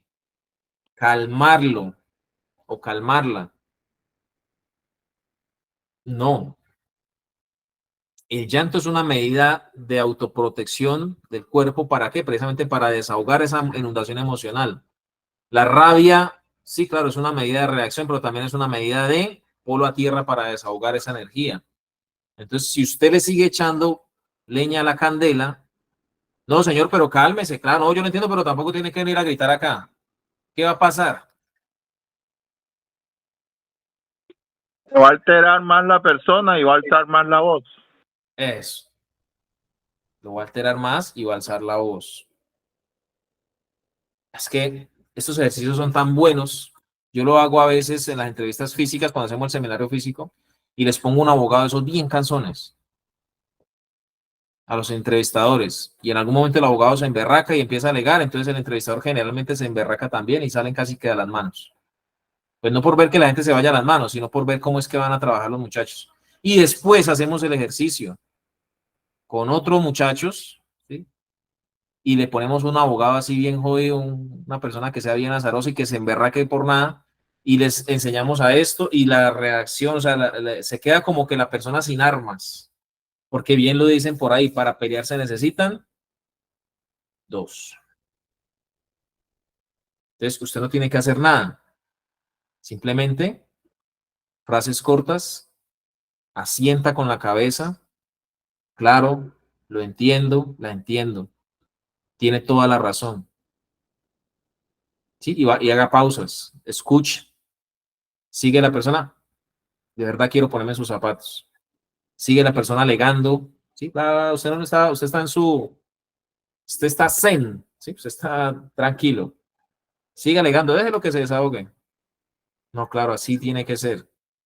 Para eso estamos aquí. Y siga alegando, entonces, y ahí poco a poco, poco a poco, poco a poco. Algunos serán más rápidos que otros. Y ahí sí viene lo que decíamos. ¿Quién se debe inundar de emociones? ¿El entrevistador o el entrevistado? No, pues el entrevistador, lo que yo le decía, si se pone a llorar el entrevistador, ahí sí perdimos el año. Toca traer a alguien para que los calme a los dos. Más aún, hay personas que como estrategia en la entrevista, ojo, ¿qué hacen? O se emberracan o se ponen a llorar. Por allá en un caso de una persona que estábamos tomando el interrogatorio, era una cabecilla de un grupo que cobraba extorsiones. Y esta persona la habíamos capturado nosotros mismos y ella tenía una hija, una femenina, una mujer, tenía una hija. Y desde que la capturamos era una lloradera.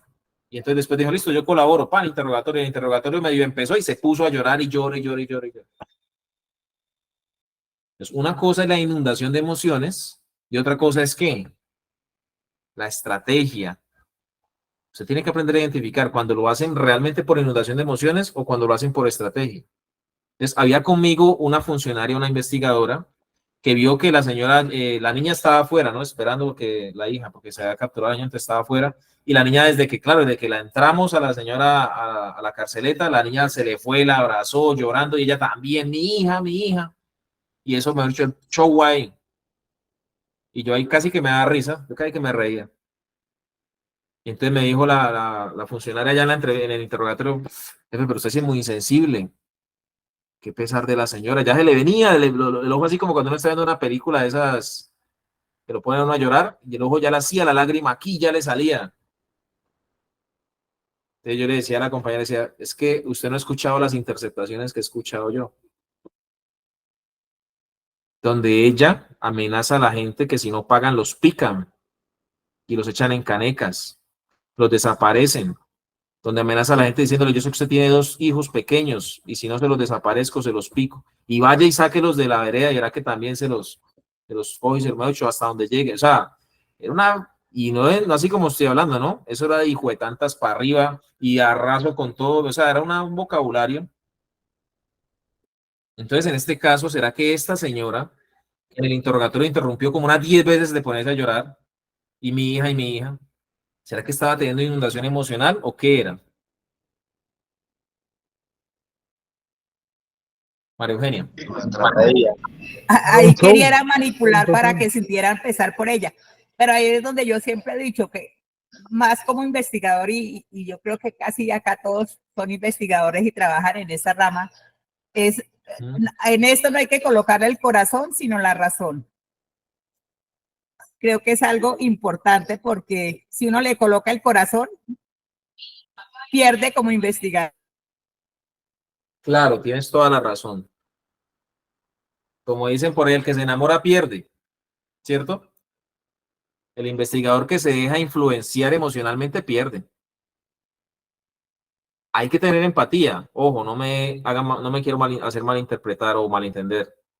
Una cosa es la empatía y otra cosa es dejarse tramar, perdón, utilizo las palabras de nuestro compañero José, o sea, dejarse enredar por la persona, que es diferente. Yo no sé, yo creo que les quedó claro, ¿sí o no? Ay, me disculpa que me vaya como a tanta casuística y tanta cosa, pero es que yo creo que es una mejor manera de que podamos comprender el concepto. Hay que mirar a los ojos, ¿sí o no? ¿Ok? Sí, claro, profe. Una particularidad grandísima es la mirada. O sea, como dice el dicho, la mirada da mucho, hay mucha interpretación, ¿no? Y eso es muy importante. Claro, pero ¿qué? ¿A los Schwarzenegger o cómo? No, no, no, no. Las evasivas, todas esas situaciones así que nos llevan a determinar si está mintiendo, pues no es que esté uno descifrando, pero le está dando como unas pautas de seguridad que si esa persona está hablando con la verdad o no. ¿Qué pasa si la persona viene con gafas oscuras? Y no, hay que las quitar, porque una persona que tiene gafas tiende con eso a tener una seguridad de hablar con propiedad. Entonces nos está ocultando las expresiones que está mostrando, pero al tener las gafas, pues obviamente no vamos a ver esas expresiones. Y eso nos desubica en ese sentido. ¿Han observado ustedes que muchos, por no decir casi todos los reggaetoneros, andan y cantan con gafas oscuras? Sí, señor. Resulta que son personas que pues en su mayoría vienen de la calle, no me refiero de dormir en la calle, no, me refiero de barrio, de gente humilde en su mayoría, no todos, pero sí en su mayoría. Entonces son gente que no tiene preparación en estos temas. ¿Y qué pasa? Que cuando van a hablar en público, por ejemplo, o a cantar en conciertos, su lenguaje corporal, en este caso, ocular, los puede ¿qué? Hacer pasar malas jugadas, los puede hacer quedar mal. Por lo tanto, ellos por derecha tienen que usar gafas oscuras. Así, usted me hizo conciertos de noche. ¿Y cómo son las gafas? Oscuras. No se las quitan. Sea de día, sea de noche, gafas oscuras. ¿Por qué? Porque a ellos no les conviene transmitir con la mirada. Porque de pronto la pueden embarrar. Pero miren que miren, hagan el ejercicio de mirar a, ¿cómo es que llaman estos que se separaron hace tiempo? Que cantaban hasta bueno. Wisin y Yandel. Ese, Wisin y Yandel. Si ustedes miran los principios de Wisin y Yandel, ¿sí? Los principios de Wisin y Yandel, ¿cómo iban a todas partes?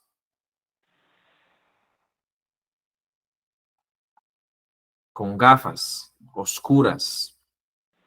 ¿Y cómo los ve usted ya de un tiempo para acá? ¿Sí los han visto alguna vez sin gafas, por lo menos? Incluso antes de que se separaran, por ahí, pues ya uno estudiando ese tema le gusta observar esas cosas, ¿no? Entonces, sin gafas. ¿Por qué? Porque ya, pues toda la trayectoria que tienen, ¿será que ya se han cogido confianza? Pues claro, se han cogido confianza. Entonces, ¿qué sucede? Mirar a los ojos, quitar lentes. Ahora, hay gente que acostumbra a utilizar gafas transition. Sí sabemos cuáles son, ¿no? Las que se oscurecen cuando, o sea, son para el sol. Para el sol, sí, señor. Y lo otro que usted en la oficina tiene severas lámparas de luz, pues, lógicamente, lámparas de luz. Y, pues, lógicamente, si la persona tiene gafas transition, pues, ¿qué va a suceder con la gafa automáticamente? Se van a oscurecer. ¿Qué hay que hacer entonces con esta persona? Pues pide el favor de que se la retire para poder tener una buena conversación. No, qué pena, señor Oscar, pero es que son medicadas. Pero yo le diría, pues yo solamente, usted me va a comentar, yo creo que pues no la necesitaría en el momento, que solamente me va a relatar un hecho. Entonces no creo que tenga necesidad de colocarse. O en su oportunidad, si debo de enseñarle algo, pues ya sí la usaría. Eso, miren, juguemos con el dulce. Juguemos con el dulce. Entonces, en vez de decirle, no, es que usted no la necesita para hablar.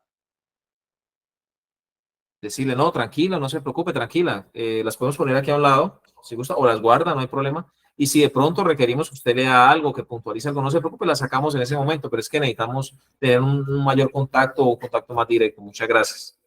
¿Ya? ¿Listo? Muchas gracias, Oscar. Entonces, mirar a los ojos. No hay nada peor que alguien que usted está hablando con esa persona y no lo mira a los ojos.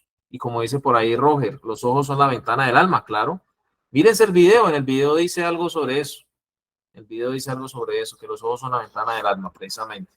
Y por eso la gente no utiliza gafas. Utilizan, perdón, gafas para ocultar precisamente lo que realmente quieren demostrar. No interponer elementos que obstruyan su visión del entrevistado. ¿Cómo así? Como decía, yo aquí en mi escritorio tengo el computador. Aquí a este lado está la silla. Aquí a este lado. Entonces, cuando yo estoy entrevistando a la persona está aquí, pero no está acá de frente. Porque si estuviera de frente, ¿qué sucede? ¿El computador qué va a hacer? No pierde el contacto. Me va a limitar la visión o el contacto visual con la persona. Entonces, no puedo hacer eso. Tengo que... Sí, claro, el computador toca pues por derecha porque toca escribir en él, pero entonces ubiquemos a la persona de una manera estratégica que nos permita una visualización directa sobre la persona como tal. ¿Cómo será que nos ubicamos en la entrevista? ¿Se acuerdan que hemos hablado de eso? Pues aquí vienen las recomendaciones. Primero, como dijo la reina, hombre con hombre. ¿Será que está bien así?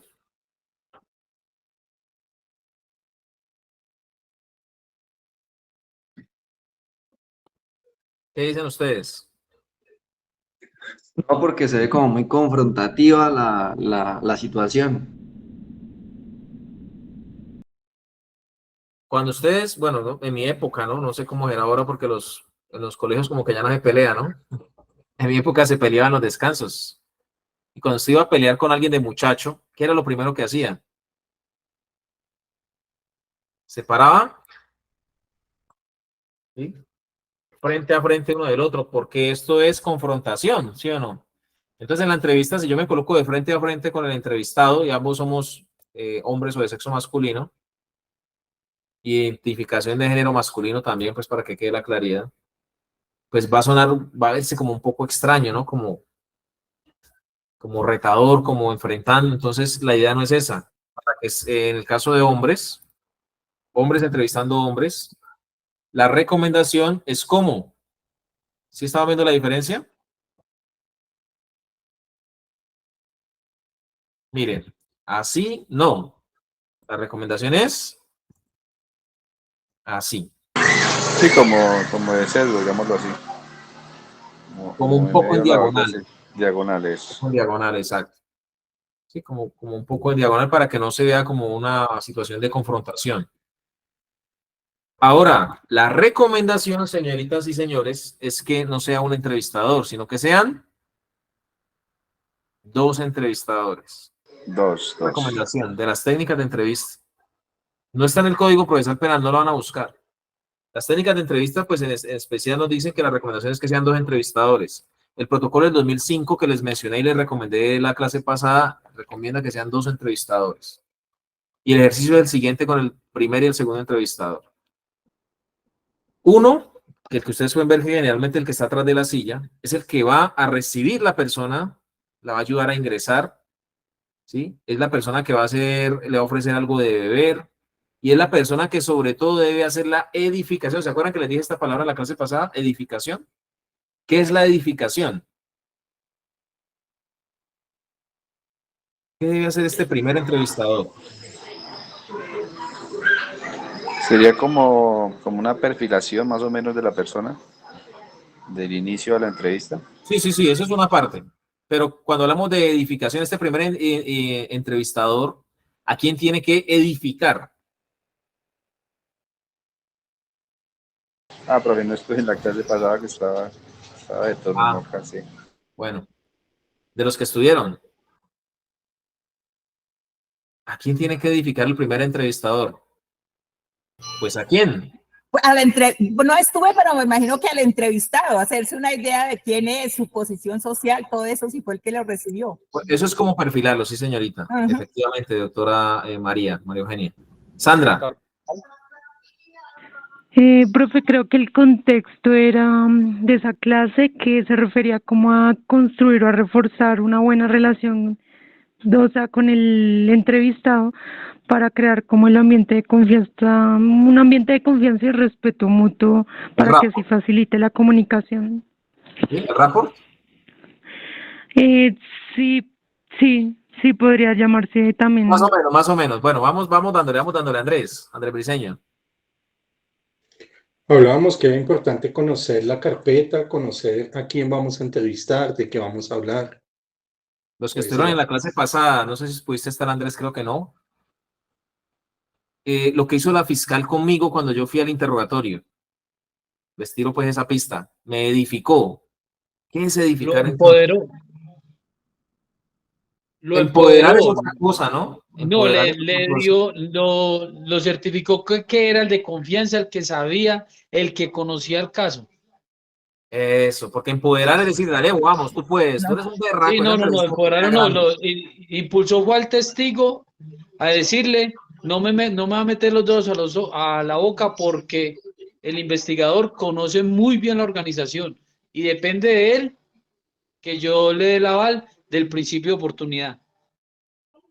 Eso, entonces edificar en este caso, ¿qué hace el primer entrevistador? Recibe el entrevistado, bueno, todo lo que le voy a explicar cuando lleguemos al punto, pero debe edificar al segundo entrevistador. ¿Cómo podría ser esa edificación? ¿Quién me dice? Me imagino yo que de pronto hace una presentación y dice, mire, este es el compañero que le va a hacer la entrevista, que conoce el tema, por favor, la idea es que seamos claros en lo que se va a manifestar, ya que lo que se va a es corroborar en la información que usted tiene, muy validosa. Muchas gracias, Oscar. Bueno.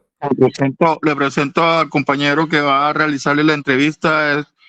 Tiene amplia experiencia en estos temas y estoy seguro que va a sacar su situación adelante. Bueno, muy bien. Siendo exagerados, ¿no? Le presento al mejor, o bueno, incluso ni siquiera lo presentamos, mientras que, o sea, no llegue usted de primerazo. Sí, la gente que es importante se hace esperar. ¿Sí han escuchado ese dicho? La gente importante se hace esperar. Pues lógicamente no se hace esperar media hora, ¿no? Serán unos 2, 3, 5 minuticos. Y eso le da tiempo al primer entrevistador de que hable con el entrevistado de usted. Entonces, ¿qué va a hacer ese primer entrevistador? Yo soy el primer entrevistador. Entonces le digo, no, mire, don Rafael, que no es por nada, ¿no? Pero este compañero que lo van a ir a entrevistar, precisamente es escogido aquí para hacer las mejores y las más complejas entrevistas, porque es espectacular para hacer entrevistas. Una persona, mejor dicho, con una experiencia, con una capacidad, es tecnólogo en criminalística, ha sacado muchos casos de investigaciones de grupos de crimen organizado, ¿sí? Es una persona que redacta de una manera y es capaz de como de conectar con la gente. Es una persona que usted se va a dar cuenta de las capacidades que tiene. Mejor dicho, no camina sobre el agua ni hace milagros porque no practica. La NASA está que nos lo quita. Aprovéchelo porque es la última entrevista que tiene antes de que lo lleven. Sí, exageré un poquito, pero básicamente algo así. No sé si me hice entender. Sí, claro, profe, así tiene Sí, que señor, ser. claro que sí. Claro que sí. Eso. Edificar al compañero. Y por eso se recomienda que sean dos. Y luego cuando ya pasamos a la entrevista, que lo vamos a ver ya en las fases de la entrevista, pues el primer entrevistador, como ustedes pueden ver, el que está en la silla de adelante, de frente al testigo o diagonal al testigo, es el que va a tener el contacto directo con el testigo y el entrevistador de atrás es el que se va a encargar de hacer otras actividades. Coordinar que la cámara esté puesta, lo de traer el tinto. Entonces, ¿va a tomar café, don Rafael? Sí, sí, señor, listo. Entonces, el otro compañero no hay que decirle nada, el va y lo trae. ¿Sí? Va y lo trae. La tiene más difícil el edificador, dice Fernando. Pues, sí, no, precisamente son perfiles. Para edificador o para primer entrevistador, se recomienda que sea una persona sanguínea, es decir, una persona que sepa o tenga facilidad de conectar con la gente para el primer entrevistador. O sea, que de un clic pueda conectar con la gente, como esa gente que usted, no sé, está viendo un partido y lo saludó y salieron de amigos. Alguien así, pues, de ese tipo de gente es que toca tener para primer entrevistador. ¿Listo? Tengo buena empatía. Eso, o sea, alguien que de verdad genere esa... No sé si han escuchado esa frase que dicen, oiga, esta persona tiene la sangre livianita. ¿Sí han escuchado esa frase? Es muy común en mi tierra, pero no sé de pronto si para todos. ¿Qué significará eso? Es que es una persona prestante, que es muy fácil de compaginar con las demás personas, inmediatamente genera seguridad, confianza. Es una persona que genera una ¿Le cae bien a tranquilidad. todo el mundo, sí o no? En pocas palabras, sí, señor. Eso. Alguien así necesitamos para primer entrevistador. Gracias, efectivamente. Ahora, hombre con mujer. ¿Estará bien así o está mal? Pues no es que esté mal, lo que pasa es que pues se van a ver una diferencia en el sentido de parte de la mujer, ¿no? Se va a sentir un poco como bajo, digamos, no, pues no bajo presión, pero va a haber una diferencia, digámoslo así, ¿no? De que pronto sea una mujer tímida y pues se abstenga a decir las cosas a raíz de eso, ¿no? En algunas ocasiones, como otras no. Puede darse esa situación. Bueno, entonces en hombre con mujer se pueden dar las dos posiciones. En diagonal, ya dependiendo, como dice Oscar, si es una persona tímida, de pronto nerviosa, o, ojo con esto, si es un caso de acceso carnal y ella es la víctima, pues hacérmele como tan de frente puede significar ser como intimidante. Es analizar, como dijo una compañera hace rato, mirar el contexto. como dijo nuestra compañera, que fue Joana, si no estoy mal, que dijo hace rato que mirara el contexto. Entonces, lo mejor sería mujer con mujer. No es necesario, José. Incluso las entrevistas, cuando un hombre entrevista a una mujer, son muy fluidas, pero al contrario, cuando una mujer entrevista a un hombre, el hombre tiende a ponerse un poco nervioso. De pronto pierde un poco la confianza. Inicialmente, ¿no? Lógicamente, se siente como intimidado a veces. Y si la mujer es bonita, peor. Ese es el dilema que tienen los hombres, para entrevistar o para ser entrevistados. Ahora, entonces, podemos utilizar las dos formas, un poco en diagonal o de frente, dependiendo del contexto y del grado de confianza. Ojo, no cometan, ¿sí? No cometan el error que le llamo yo el efecto retén. El efecto retén. Da tristeza decirlo, pero cuando los policías están parando motos en algunas partes y paran a una muchacha bonita, ¿en qué se convierte ese procedimiento, ese solicitud de antecedentes o esa verificación de documentos? ¿En qué se convierte muchas veces? El coqueteo. Cambio de número de celular. Eso. Soltarle a los perros. Lastimosamente, da tristeza, porque eso desdibuja mucho precisamente el profesionalismo de los servidores. Pero por eso le llamo yo el efecto retén, el efecto puesto de control, pues, para que no suene como tan ilegal. Entonces, si usted va a entrevistar a una señorita y pues lógicamente puede ser muy bonita o muy de su gusto, pues hombre, no, ¿qué dijimos que hay que ser profesionales? Entonces, no se ponga a pasarse porque puede que le copie, como dicen coloquialmente, pero puede que antes se enoje y hasta le meta su queja, su denunciación, ¿no? Entonces, ojo con eso, hay gente que es muy pasada, hay gente que hay un problema y es que la gente de tierra caliente sobre todo es más confianzuda, no sé si se han dado cuenta. Eso me pasó a mí cuando llegué aquí al Cauca inicialmente hace 24 años. Somos más confianzudos, digámoslo así, o somos como de una relación más cercana a la cultura. Entonces, por ejemplo, en Cali uno utiliza mucho mami, mi amor, y usted le dice a una mujer en el bus, mi amor, hágame un favor y me le pasa al señor, al conductor, la plata. Pero acá usted le dice, bueno, en esos tiempos cuando yo vine, mi amor, hágame, ¿cómo así que mi amor? Respete. Entonces, el trato debe ser acorde y profesional. Y acá en estas tierras, imagínense los costeños en estas tierras. Se pierde la ética profesional, sí, señor Roger. Imaginen costeños en estas tierras y pues que hay algunos que son muy lanzados, ¿no? Algunos que son muy lanzados. Zoraida, ¿sí? Jefe, sí, con respecto a eso, pienso, ¿no? Sin de pronto, pues que alguien lo tome a mal o algo, yo pienso que hasta la vestimenta hace parte de una buena entrevista.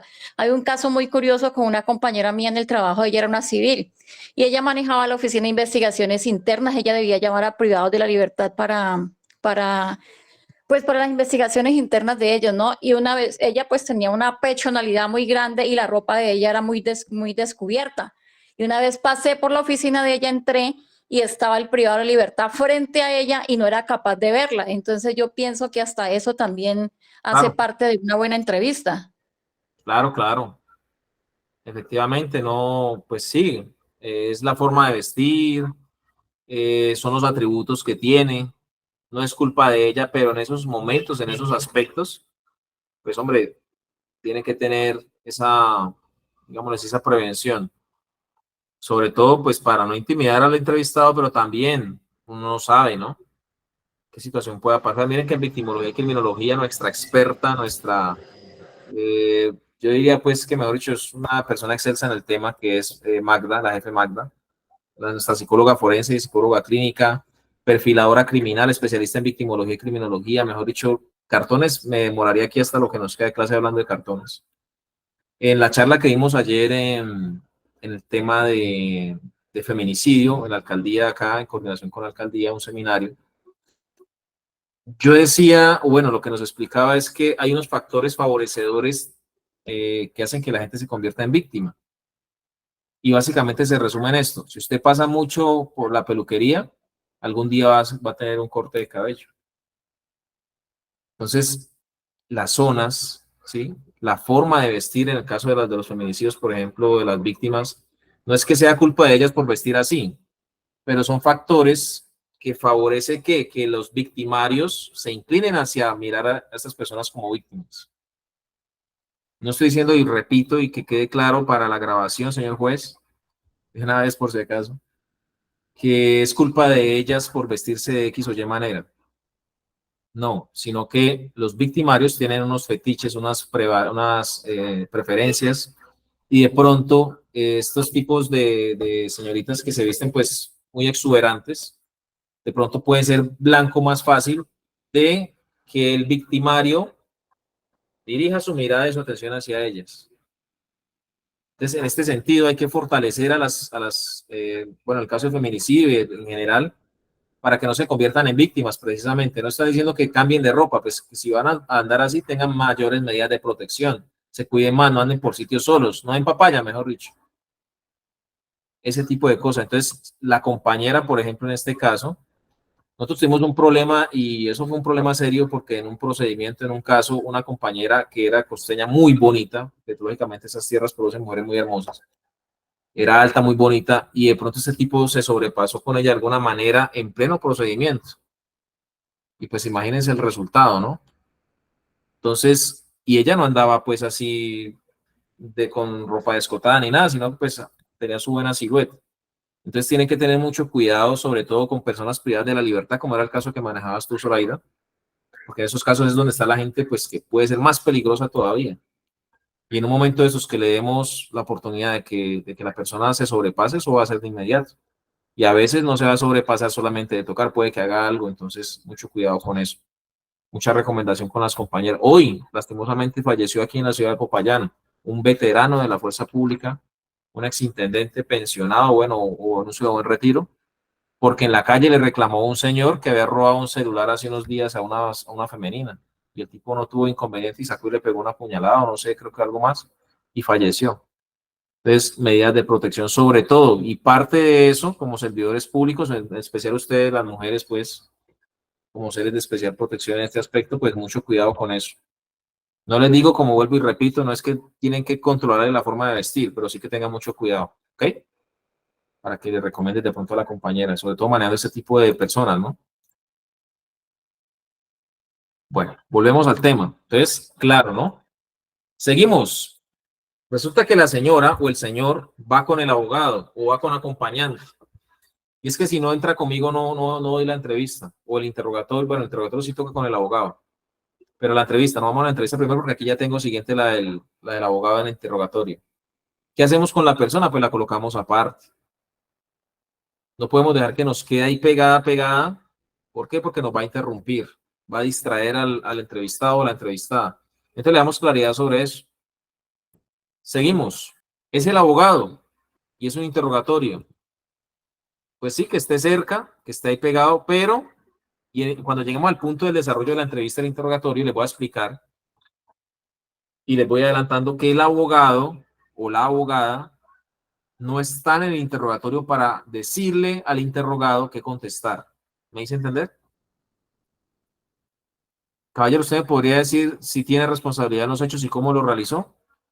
No contestes esa pregunta, le dice el abogado. No, diga que no. ¿Será que eso es así? ¿O será que el abogado está... No, pero ¿cómo le va a preguntar eso, investigador? No, señor, eso atenta contra los derechos de mi cliente. ¿Será que para eso va el abogado? No, el abogado solamente está para garantizar que no se vulnere el derecho del interrogado, del entrevistado. Ojo, el abogado no está para decirle al interrogado qué tiene que contestar. Esa no es la función del abogado. Asesorarlo sí, decirle qué contestar no. Entonces, por eso el abogado, bueno, ya que por últimas, ahí pegado, pero controladito.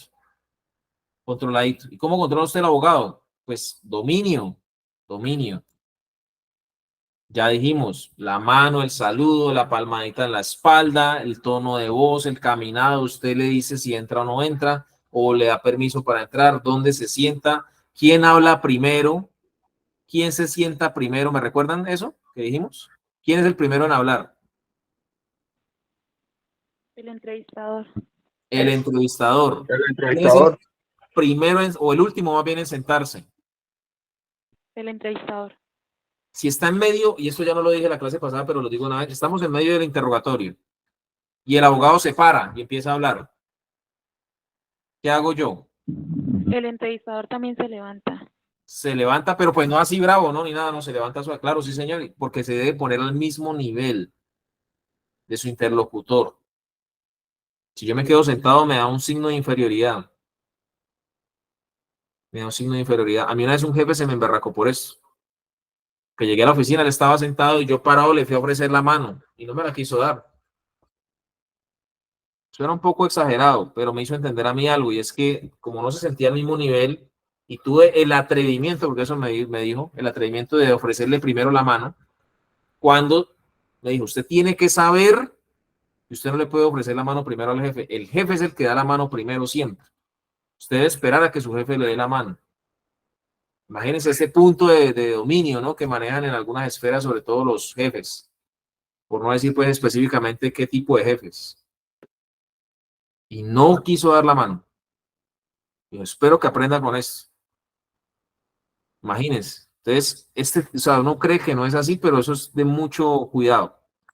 Con pinzas, mejor dicho. Tipo de entrevistados. Yo creo que esto, bueno, avancemos, que no, yo creo que sí podemos avanzar. Entonces, primero tenemos el cooperativo. ¿Quién es el entrevistado? El entrevistado cooperativo, pues la persona que da información cuando se le pregunta. Básicamente ese es el resumen. ¿Usted podría decir si vio, si eran personas o algo en el sitio? Sí, claro, eran tantas y tantas. Listo. Ese es el cooperativo, el normal, digámoslo así. Pero tenemos otro, que es el verbalista. ¿Qué entendemos por un verbalista con esta imagen?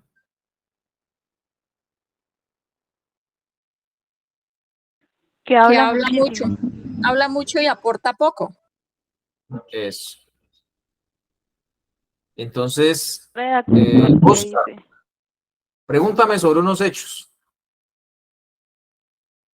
Que cierto es que ese día lo acompañaban 2 mujeres. Sí, señor.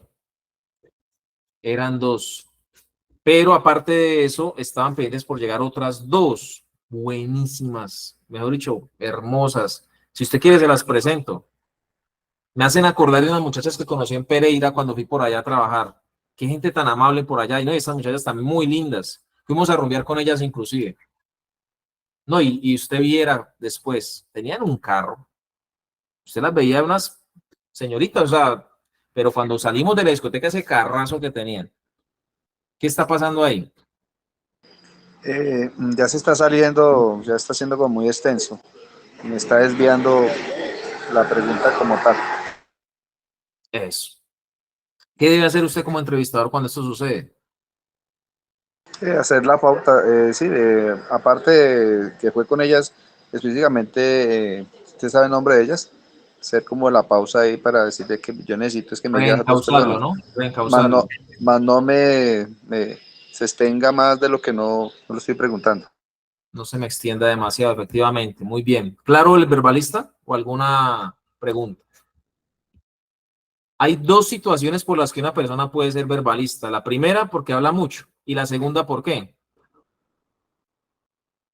Tratando de desviar la atención del entrevistador, ¿no? Eso, desviar la atención. En los cooperativos, ojo, en los cooperativos, hay unos demasiado cooperativos, que se me olvidó de pronto decirles. No sé si les ha pasado. O sea, que se pasan de colaboradores. Lo que le llamamos los de extremadamente solícitos, le llamamos. Alguien demasiado solícito es alguien que está pendiente de alguien necesita que le ayuden con algo. Entonces, ¿qué pasa en el caso de la gente que es demasiado colaboradora? Una de 2, o puede ser porque es así, es alguien que, como les digo, es alguien que le gusta a toda hora estar pendiente a quién le va a dar la mano o ayudar. Es el que siempre para cuando ve a alguien varado, ¿sí? El que siempre ayuda a las viejitas a pasar la calle, el que siempre ayuda con los mercados, el que, bueno, etcétera. Pero ¿cuál es la otra cara de ese extremadamente colaborador o cooperativo? Puede ser que está escondiendo algo, profesor, como el ejemplo que usted nos puso de la señora que que habló sobre X persona y después fue a llevarle ya el almuerzo allá donde lo tenían capturado. ¿Sabe? Y sobre todo, mucho cuidado con esas entrevistadas demasiado colaboradoras. Ojo con eso. Resulta que un investigador tenía una fuente humana y la fuente humana, pues, ya una persona de edad, una señora. Siempre que el investigador iba a recoger la fuente humana, iban a mirar, pues, los sitios, ¿no? Las cosas, en carro, en moto, sobre todo en moto. Y entonces iba y le mostraron, aquí están los manes, listo, dan, se completaba. Y este investigador conocía la fuente humana y puso una fuente de muchos años, desde que tenía la niña que estaba pequeñita, tenía como unos 8 o 9 años. Resulta que la niña se creció y se creció muy bonita. Como cosa rara del destino, cuando la fuente a veces llamaba al investigador para que fueran a mirar algunas cosas, digamos un nombre aquí, pues lógicamente sin ánimo de no sé, pues, ¿cómo podríamos decir? Un nombre aquí, Jessica, pues te pido permiso para utilizar tu nombre, mejor dicho, para no quedar mal con nadie. ¿Sí?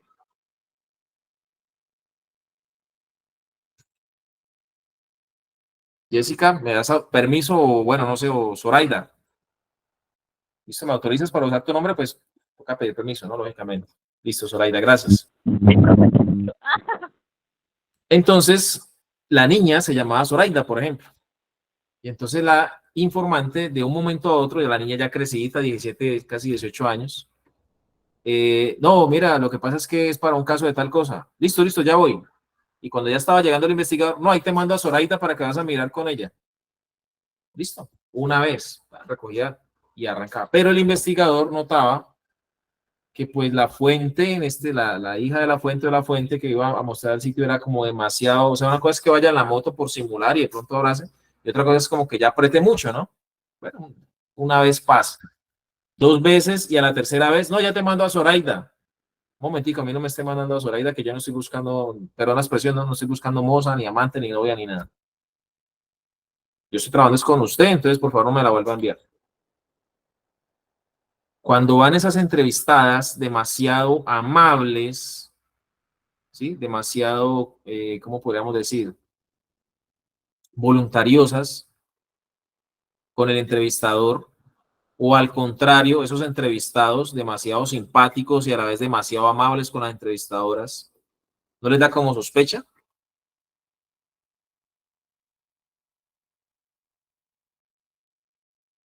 ¿No Claro, tienen- podrían estar sacando información de provecho. ¿No creen ustedes que pues, les puede generar duda que están detrás de algo? Mucho cuidado, yo les decía a los compañeros cuando les daba charla a los policías en las estaciones a veces, no se coman el cuento de que mujeres de pueblo bonitas vienen acá a buscarlo a ustedes solamente porque ustedes son lindos. Mucho cuidado. En las entrevistas hay que tener mucho cuidado. ¿Por qué? Porque a veces es más la información que le saca la entrevistada al entrevistado que la misma que viene a dar. Hasta los graban, les toman fotos. Mucho cuidado con eso. Por otro lado, tenemos el no colaborador. Y aquí tenemos varios tipos de no colaboradores. Ejemplos de gente no colaboradora.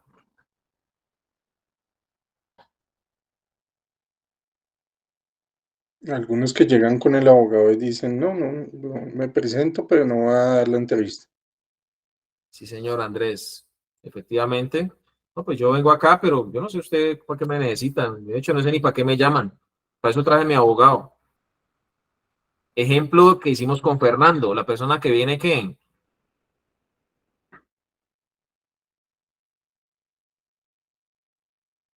Que viene, Con inundación emocional. pero ¿será una inundación emocional real o cómo será? Ficticia. Ficticia, estratégica. Entonces no colabora.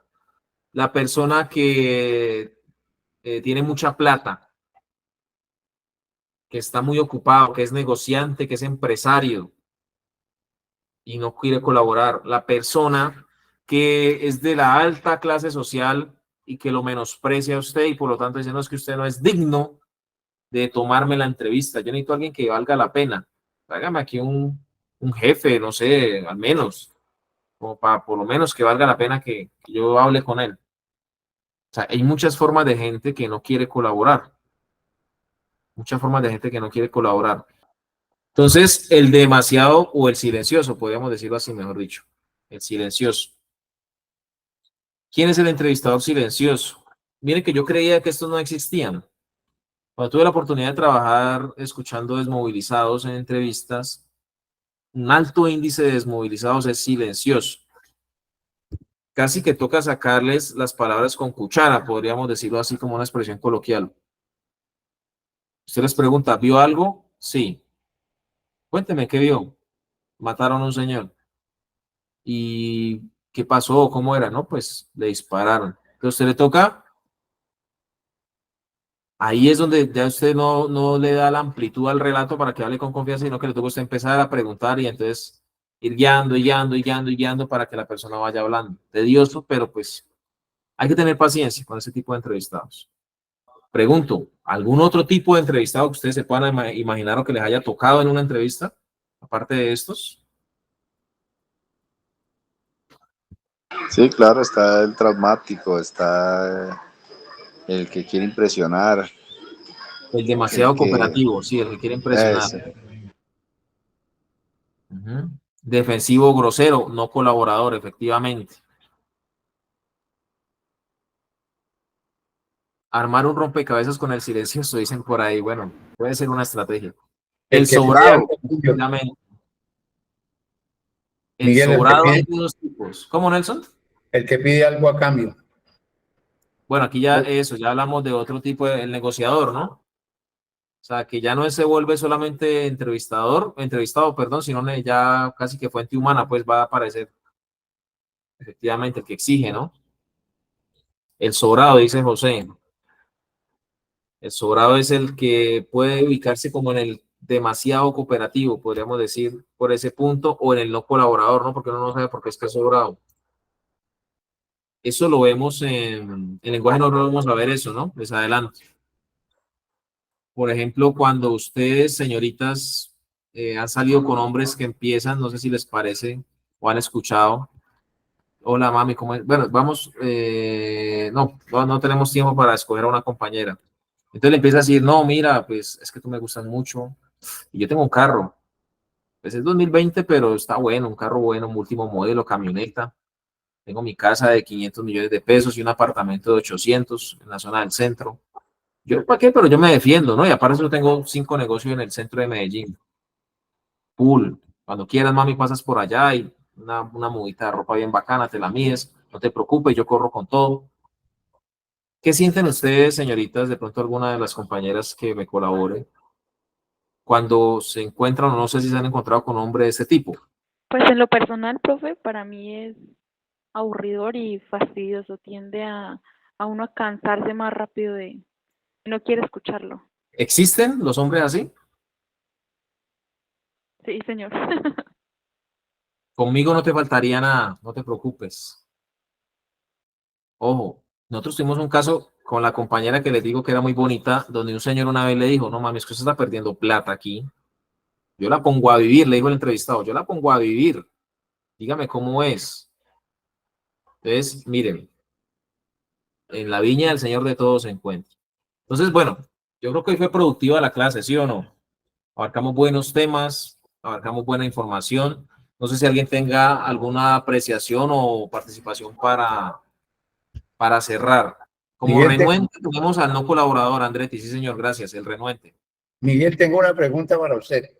Dentro de su experiencia y su bagaje, ¿cómo maneja personalmente usted a un no colaborador que usted sabe que tiene información, pero no quiere colaborar? ¿Cómo lo manejaría usted, Miguel?